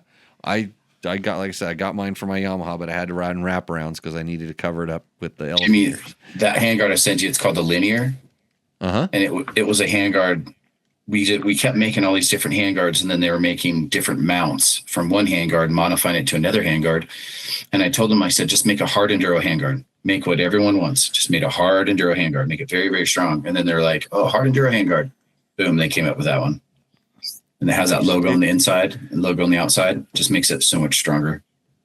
I will take a picture. I'll take a picture of those and put it on my social medias tomorrow. Yeah. Hopefully. Please. Those are the ones that have the extensions. I'll send to Trevor. Okay. Yeah. Trevor will put them on like some other toy bike like 300 go race. Yeah. something That's awesome. Something like that. Okay, so we're going to go move into our next thing. We have a segment that we call Roost or Endo. Are you familiar with this, Brian? Do you know I think I did that before. Last time I did your show. So this is the way that this works is, and I didn't completely finish doing it. So you're going to have to, when you start reading this one, I'm going to have to put another one up here. The way that this works is you send a picture of your dirt bike. You tell us your make and model and tell us a little bit about your dirt bike. That's right. And then we talk about it on the show. This segment is brought to you by Taco Moto. That's tacomoto.co. They make all kinds of stuff for your dirt bike. And if you win this segment, which doesn't mean your bike roosts or endos, it means it brings us the most enjoyment when we talk about it, because we will tell you whether your bike roosts or endos. Roost is a good thing. Endo is a bad thing. And those are like up on the wall there. All that we used to have them. We used to print them out and do all this stuff, but that would require prep work and doing extra stuff for the show. So it's a little bit difficult at this point. So we have a couple of different people who sent some stuff in, and I'm copying one and pasting it right now. Put in here, but Mike Brown is our first contestant. And then Brian, you'll get to see this, and you'll be able to kind of chime in. So I'm going to put Mike Brown's bike on here. And by the way, if you want to buy Ricky Brabec's Sprinter van, there it is. He the only reason he answered the phone tonight is because he knew that I would help him pimp selling his Sprinter van. But do you get a cut? I'm gonna get a cut out of it. I better if it sells, especially tomorrow. The guy, all he wants is the rally jacket inside of it. He thinks he's gonna buy the van, keep the rally jacket, and then flip it. I'm pretty sure it was what he said. So this is Mike Brown's bike. What does Mike Brown's bike do? Start reading right there, Nolan. Says 2003 KTM 525 EXE, big tank, of course, full FMF system. So speaking of that, Brian, that's a big tank with the covers the radiator shrouds held on by one bolt. Yeah, I see that. Go ahead. Full FMF system, proper carb jetting, and a. Oh, hold on a second. I think bottom one. They'll move this thing here. There we go. And a street legal beast, more power than a brand new stock KTM 500. Need to sell the old girl soon. Oh, this segment is becoming Roost, Endo, or for sale. But go ahead, Mike Brown, you got me. Because he has too many bikes, thousands of trouble-free miles, but the Magura clutch master cylinder needs a rebuild soon. Thanks again, Jimmy. P.S. Never received my Taco Moto gift card from the other bike, 89 CR250. Okay, so you're breaking a lot of rules here, Mike Brown. That's the Mike Brown, isn't it? That's the Mike Brown, isn't it? Yeah, it's a Mike Brown. So you're not allowed to win twice. I mean, you're not supposed to win twice, but evidently he didn't win the first time because he never got his thing. I got to talk to. So Mike, if you're watching the show, comment in the chat and tell me that you're guilty of violating the rule of cheating. But since you didn't win, I guess you didn't really win, and then you're just trying to get back. Remind me to send your information to Taco Mike, and we'll get that sorted out. If you want, I do remember the 89 CR250. I think we gave him a hard time. I think if I remember, it had like a British flag on it or something like that. We couldn't figure out why it didn't. It was Mike Brown, guy from America. Like what are you doing with this British flag? So there we go. So it's on the screen.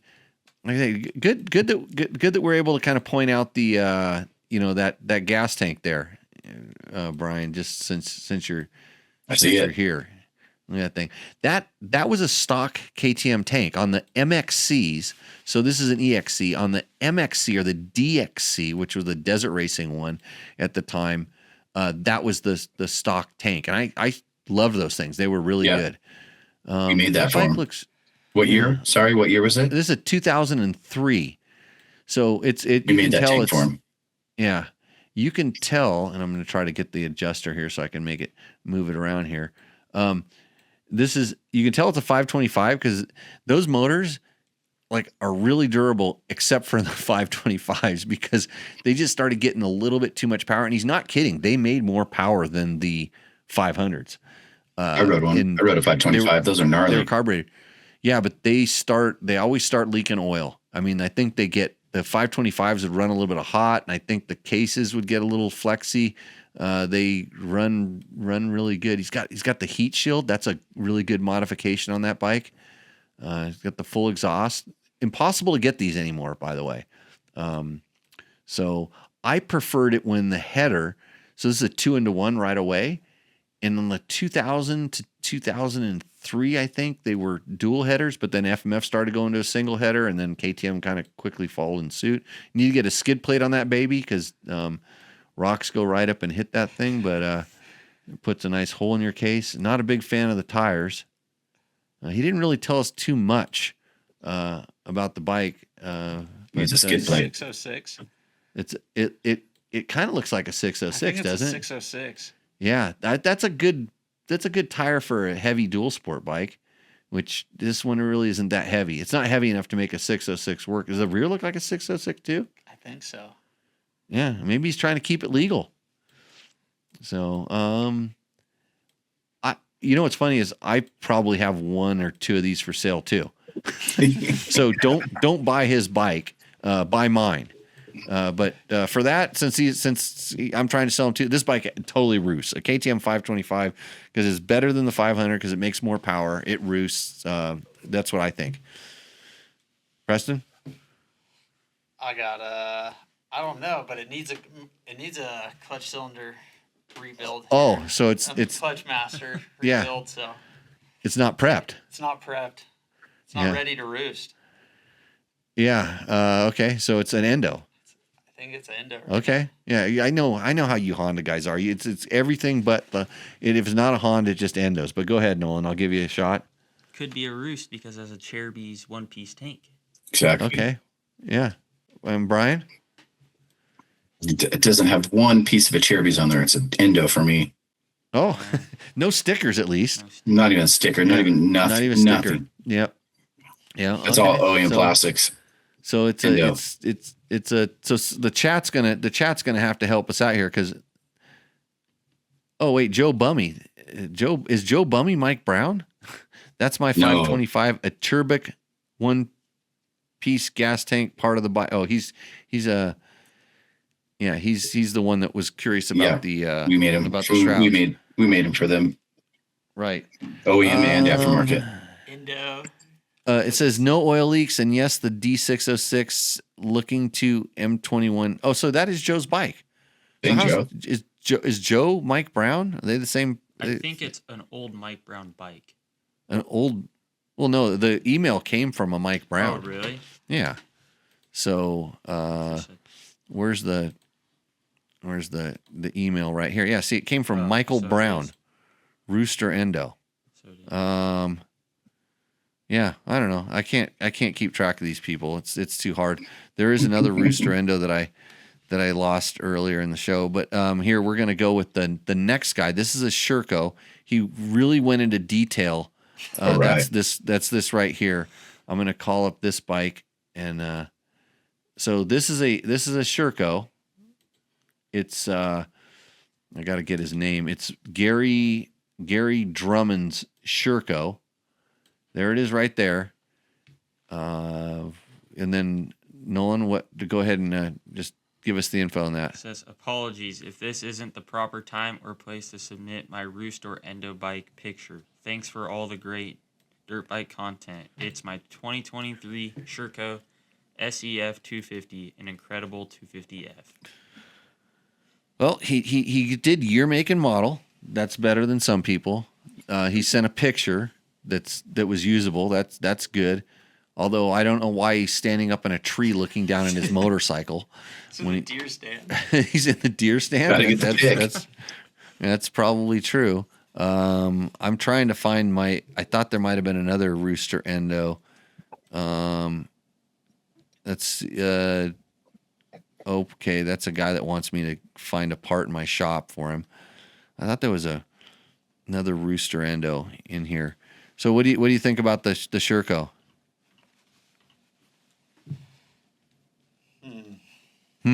It's not a Honda, and you're just going to go rail on him, right, Preston? I don't know. Could be a good woods bike. Not sure. I've never ridden one. It's been a long time since I've ridden a Sherco, but it's funny. Their 254 stroke is, in all honesty, was very Honda like.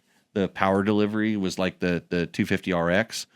It was a while back, so the power wasn't as high as it is now with some of the Yamahas and stuff like that. But it was kind of it was very mediocre. Everything about it was not like like Triumph's taken that to a new level with some of their stuff. They're just really remind me of Hondas kind of a thing. But that's kind of what the Sherco was. It was a good alternative to have something a little bit different. Yeah, I'm not seeing. I can't really see like in great detail the condition of this bike, but okay, let's see if we can fix that here with a nice quick zoom. Is this wrong picture here? We see more of the front end. We're gonna try. You're looking for Acerbis stickers there?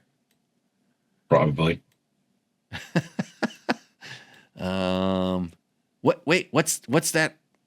What's that on the ignition cover? Don't you guys make those? That's a Polysport one. Polysport one? Yeah. I don't think it's got Acerbis handguards. No, those are. I don't know what those are. They look like Enduro Engineering ones. EE. Yeah. Yep. It's got a billet gas cap. Yeah, I'm gonna go with the Endo here. Oh. He does really because he doesn't have any sponsor stuff, or you're just not seeing the love. It's not red. There's no information on the bike. I think the seat's cut. Is the seat cut? Yeah, it looks good. That's a low boy seat. Mad Max is out there. That's a 5'2" person rider. Solid Avil seat. I wonder if that's a Bulletproof Designs chain guide protector thing. Because if it is, Bulletproof Designs helps this show out. They're a sponsor, but yeah, no Acerbis. Nope. So Brian, I guess we can surmise that's going to be an Endo. It's a good looking bike though. Yeah, he seems to like it. I can't really tell if that seat's been cut. It looks low. I think it's cut. It's totally low. But it has an extra angle in there, maybe up in the donkey stand there. Whatever he's got, what hunting stand? I don't know what these things are. So did he send? I don't know if he sent a second picture. Ricky needs a donkey stand. Ricky needs a donkey. Yeah. There was a guy that wanted to talk about Vegas to Reno. He wanted me to sponsor him or something. It's amazing the emails I get. I was gonna talk to him on the show last week, but I forgot. So, yeah, that's it for Roost or Endo. Those are our. Oh wait, no, John Bennett sent a bike. I found it. Hold on. Okay. Let's see, which photo should we use? Probably this one here. I got to download it. Don't worry. I've worked in the this industry before. Here, let's see if I can put this in here. Okay. Here's our next submission for Roost or Endo. I'm gonna take it. This is John Bennett's bike. Let me copy this and put it in this document so we can see this. And then Nolan, you're up to read it. This is John Bennett's. Start reading right there. Here is my very vanilla $900 before upgrades 2008 CRF 450X, plated and set up for long rides over the bars here in Colorado. It just pre-ran my race sections for the Baja 1000. Okay, hold on one second. It is a Honda, Preston, if you're not familiar. He didn't say that was Honda, but I just like to, spill that out for everybody. It's a red bike you're familiar with. Are you already just going Roost? I mean, yeah, I think so. Oh, really? Yeah. Just checking. I mean, we got the most description. We haven't even gone through it yet. Yeah, but he forgot to tell us it was a Honda. It was $900, and if the thing rides, that's a Roost. Okay, here we go. Start with the. Yep. It has flex bars. Roost. Scott's dampener. Roost. Dual Baja design squadron spotlights for low wattage pull and redundancy. With my custom light mount I built. MSR new old stock mud shields on Cycra handguards, ODI clamp on soft grips, 4-gallon tank, FMF header pipe with Husky stock muffler tank off, cut and welded, PC filter covers, Devol aluminum skid plate, zip tie rear shark fin, 1547 gearing. How fast is he trying to go with 1547? Like, that bike will not pull that gearing. And if it does, it's a down a hill, like, riding down a downhill road. I don't know if he'll hit 6th gear. Yeah. The bike's got 5. It's only got 5. Oh, it does? Yeah. Oh. Yeah. $24 eBay foot pegs. Heavy duty eBay radiators, $68. $21 eBay front rotor guard. Lots of decompressed granite stones here flying around. Ricky Stater. Yeah.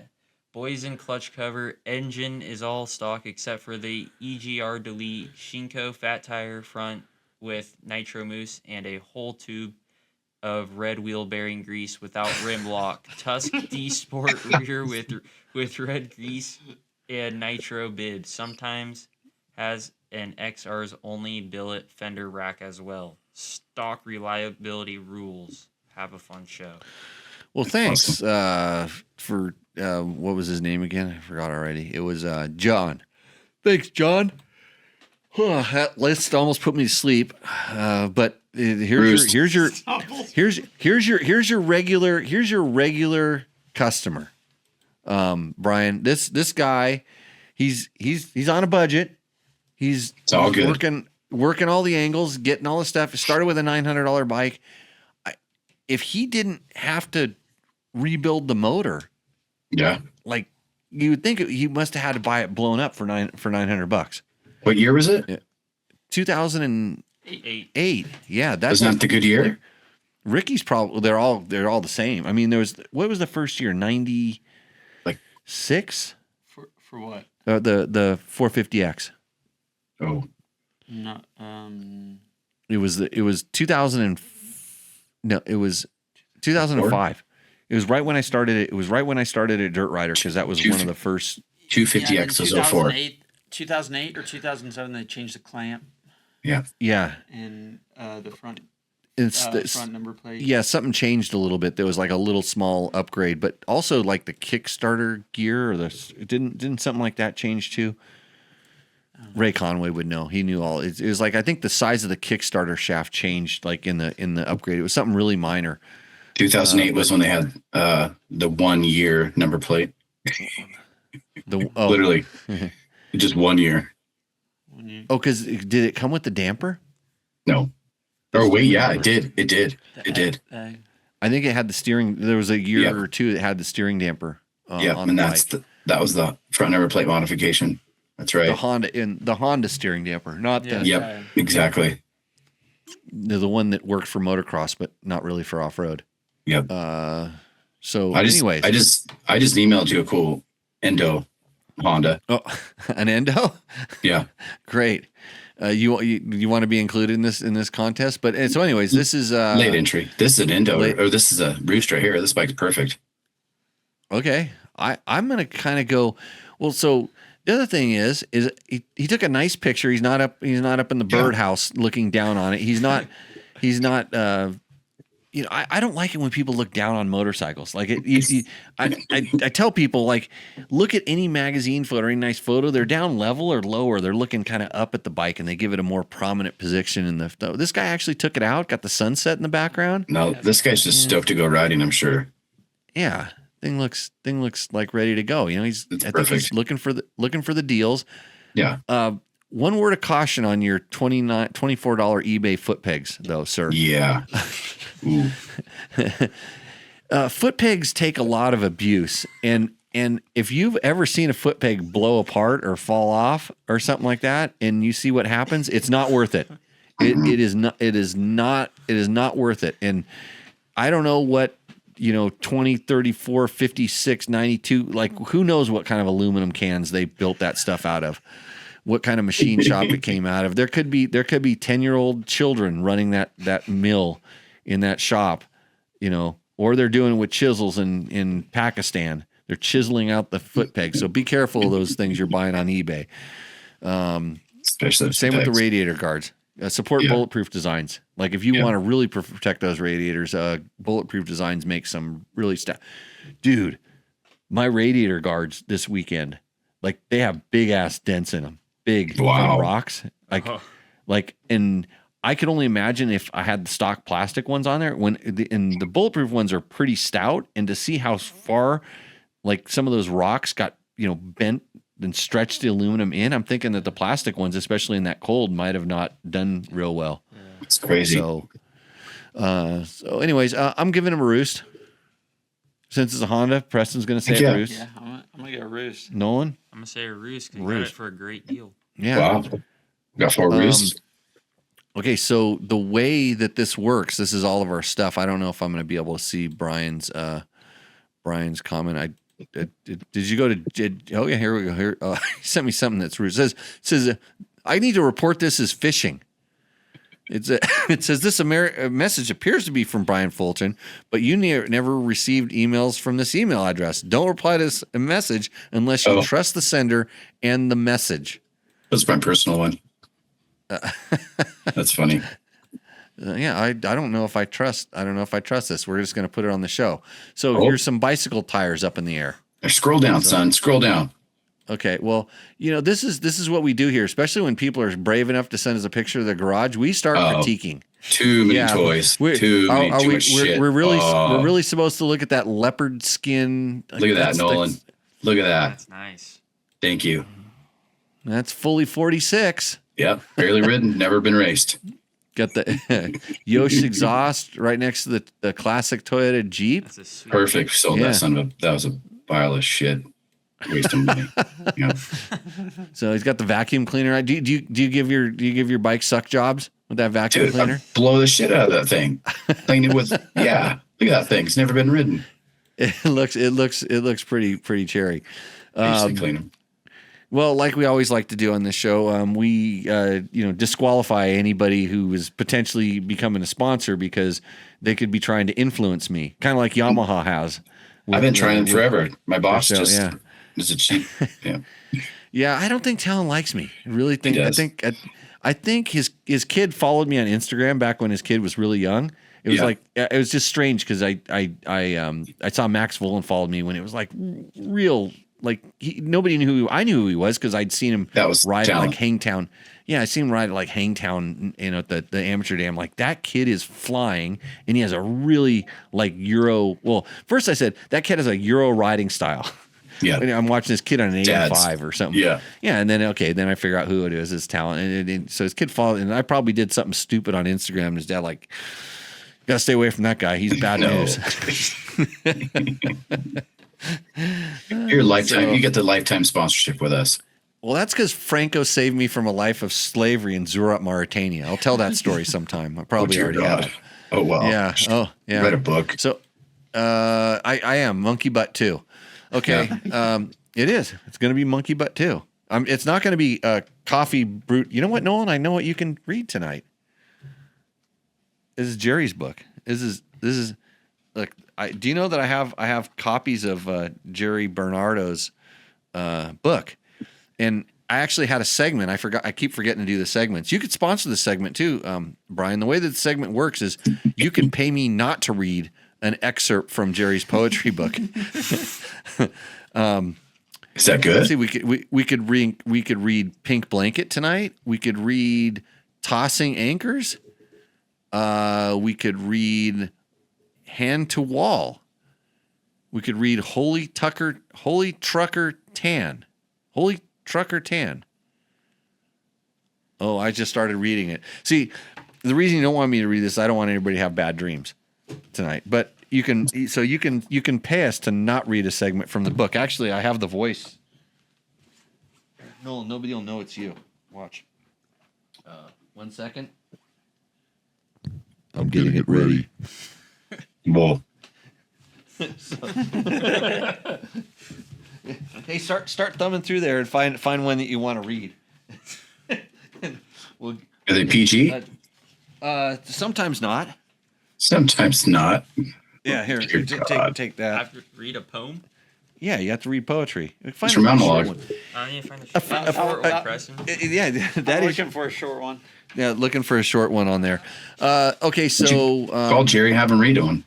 All right, there. Oh, I don't even know how to say that. Wondrous illumination. Wondrous illumination. By So Gary Bernardo. you got to turn the. You got to turn the. So I speak into this. Yeah, now. speak into that thing there. Yeah, turn it on. Flip it on.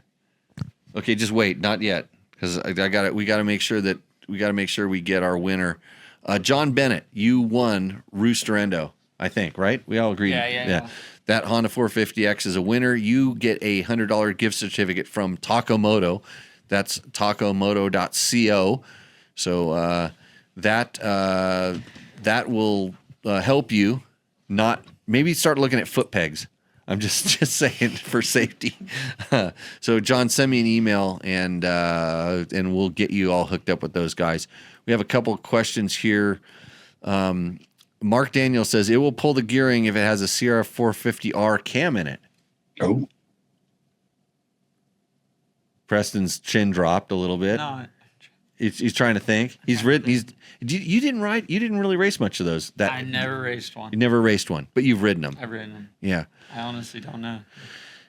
Aaron Rupel says, "Thanks, guys. I ride low RPM, slightly faster wheel speeds, but it will get a little slower gearing when I take off the Baja wheels." And he says Acerbis rules. So Aaron Rupel is John Bennett.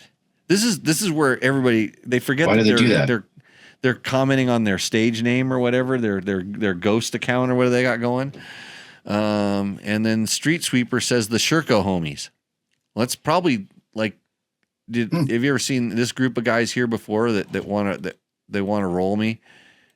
That's the back of Ricky's van. See, that's the jacket the guy wants to buy. These guys, they sent me this picture and they said if my buddy's bike doesn't win, if you come riding where we're at, we're gonna take you down. So just so you know, you gotta be careful these days what you wish for. I try to make a nice show, try to give away some gift certificates, and then I'm getting threats. So, are we gonna do this, Nolan? Do you think? You Do you want to read the poem? well, it's a monologue. Yeah. You'll read a poem?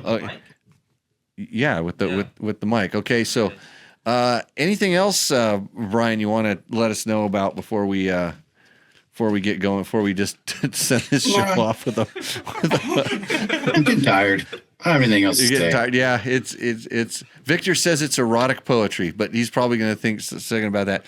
Hey, Brian, Brian from Acerbis. No, thank you very much for joining, telling us the motorcycle industry is healthy. I'm glad it's healthy because It is. It's what I like doing. Yes. If you need some plastic, Acerbis is always a great choice. You know, I hear other shows that might get some money from Acerbis and stuff. They talk about how good it is. They talk about how it bolts right on. I know because I use it and I use the crap out of it. The best stuff, some of the best stuff they make is some of the skid plates that you guys make, like the skid plate for the Yamaha Tenere. It's unbelievable. It went through a couple iterations that were horrible. Yeah. And then they made one that popped right on. And they keep improving the stuff and it fits. It's good, it's good quality. It's good quality stuff, sometimes better than OEM, which is kind of strange in the plastic market, especially when you're dealing with blue ones that like to turn white. Yeah. Anytime they bend or flex, and the Acerbis stuff is actually pretty good. Yeah. So it doesn't happen anymore. It's the only plastic I've ever used my whole life. Wow. I hope so. I think you guys have a lifetime sponsorship with us too. Yeah, for sure, Johnny. Sure. I wonder if the video. I wonder if I can get this video to play. I can't. It's just going to black screen. I should bust out the old catalogs of you, Jimmy, and Johnny in the gear. So funny. So funny. I have old Moto World footage from. I'm trying to get it to go onto the screen right now. Let's see here. Oh, wow. Webcam, like Chrome. There it is, right there. The back when I had the hair. black flag, last man in the field. Each better than Fowler gave way to teammate Kevin Hines, who was eager to Fred Bramblett. Nigavardo, Chilean enduro champion. Celebrities from home and abroad. A well-known motorcycle mechanic getting some serious seat time on the bikes he normally takes care of. That's cool. Let's see if we can. find it. Variety of surfaces. Of course, if the terrain doesn't get you, Old the school. altitude will. So this is Despite several an days event set that aside Franco for Cherby's put acclimatization, on. a lot of the guys The were too Incas busy rally. catching their breath That's to right. notice the incredible scenery. 94. Speed is the essence here. The European and It's a American GoPro riders back pretty before much you were sight reading born. the course as There's they a make their camcorder first you're loop. holding on your Keep in mind, the shoulder. riders are not testing a designated trail system. Was it at 94, this is an right? actual public I've seen the road posters. most folks use all the time. 95 or Enter the 96 importance maybe. of teamwork. Oh. Look at the Big part of bikes, uniqueness of this XR600s. year's rally. Rally brush guards right there. Each team's official time for a Preston, stage Nolan. is Those are simply rally the brush time of the guards. second Yep. teammate to finish. So it pays to stick together and help your teammate. That can be tough Holy, when the what riders is it? are so competitive, and maybe one is a couple of notches faster than the other. Wow. Case in You gotta point, go number this way. 32, Mark Dufresne of Belgium, that you? took the high road when the trail No. briefly diverges. I was riding a His KLX teammate 300. Pierluigi Valentini The spotted reason- Blaze, Trevor's called him back, The- and the- they carried yeah, on. the bike that Time and Trevor again, couldn't we get in saw the the top smart 20 guys in a checking national over Hare their and Hound, shoulder I for won their an international teammates. enduro The on. riders quickly learned to Cool. share critical tools in case they got separated. Yep. All right. Case in point, here's number 38, Carlos Ramirez You of guys, Argentina. do you guys still suffering race through a bad Takati back. Hare Scrambles? No teammate in sight. It turns out Isn't Carlos the tweaked Takati his Hare shoulder and Scrambles could have next, used next, some help. next weekend? Yeah. I raced that one year. I was kind of surprised that it was that it was this time of year. Usually it's December, correct? It's always the first weekend of December. They switched Yeah. it this year for they're hoping for better weather. Oh, More okay. rain. Yeah. Well, they got a little bit. Yeah. I raced Really that one good year. race. That was the gnarliest race I've ever raced in my life. I didn't like it. It's Largo y Dura. Wow. Long and hard. I think Yeah, I made long and hard. three out of 5 laps, and I got like top 10. Yeah. It's tough. Gnarly It's race. fun. Yeah. Well, right on, Brian. Yeah. Thanks for joining us, and we'll have you on Thank you. soon in the future. Like maybe we'll do the show up in your neck of the woods. Maybe you can come down here. Yeah, I'll probably go there. I think we're going to go to Vegas in September. Okay. Yeah, if you come down here, you can come and pet my cat. Maybe ride a dirt bike or two. It's I need you to teach me how to ride a dirt bike again. Valley of the Dirt People. Maybe I could drop a couple tips, a couple hints and stuff like that. So thanks. right, Thanks for boys. joining us. We'll catch you soon. See ya. Have a Thank good you. night. See you guys. Yeah. See ya. Bye. That was Acerbis Brian Fullerton. Super nice guy. Been around for a long time and has always been a big help for me and a lot of my different projects as we've moved on. Let's see. Ace Nelson, 2008, Baja 1000. My gear bag was stolen from my hotel, and Franco hooked me up with a free set of Acerbis gear. Great guy and company. That's Franco. That's the kind of stuff that, like when I was dying in Mauritania, he made sure I got a plane ticket on the VIP plane, so I didn't have to take a 3-wheeled car with a bunch of like Tuk-tuk. slaves out to tuk-tuk out to, Knockshot or someplace that nobody even knows where it is. That country doesn't even hardly exist anymore. Western Sahara, who knows? Okay, Nolan, you're gonna hit the poetry. I guess. This segment is brought to you by Fuck You Racing. If you need a cool shirt, like sometimes I have really cool shirts on this show, and guess what? You can't get them unless you act fast when they get announced. So follow Fuck You on the social medias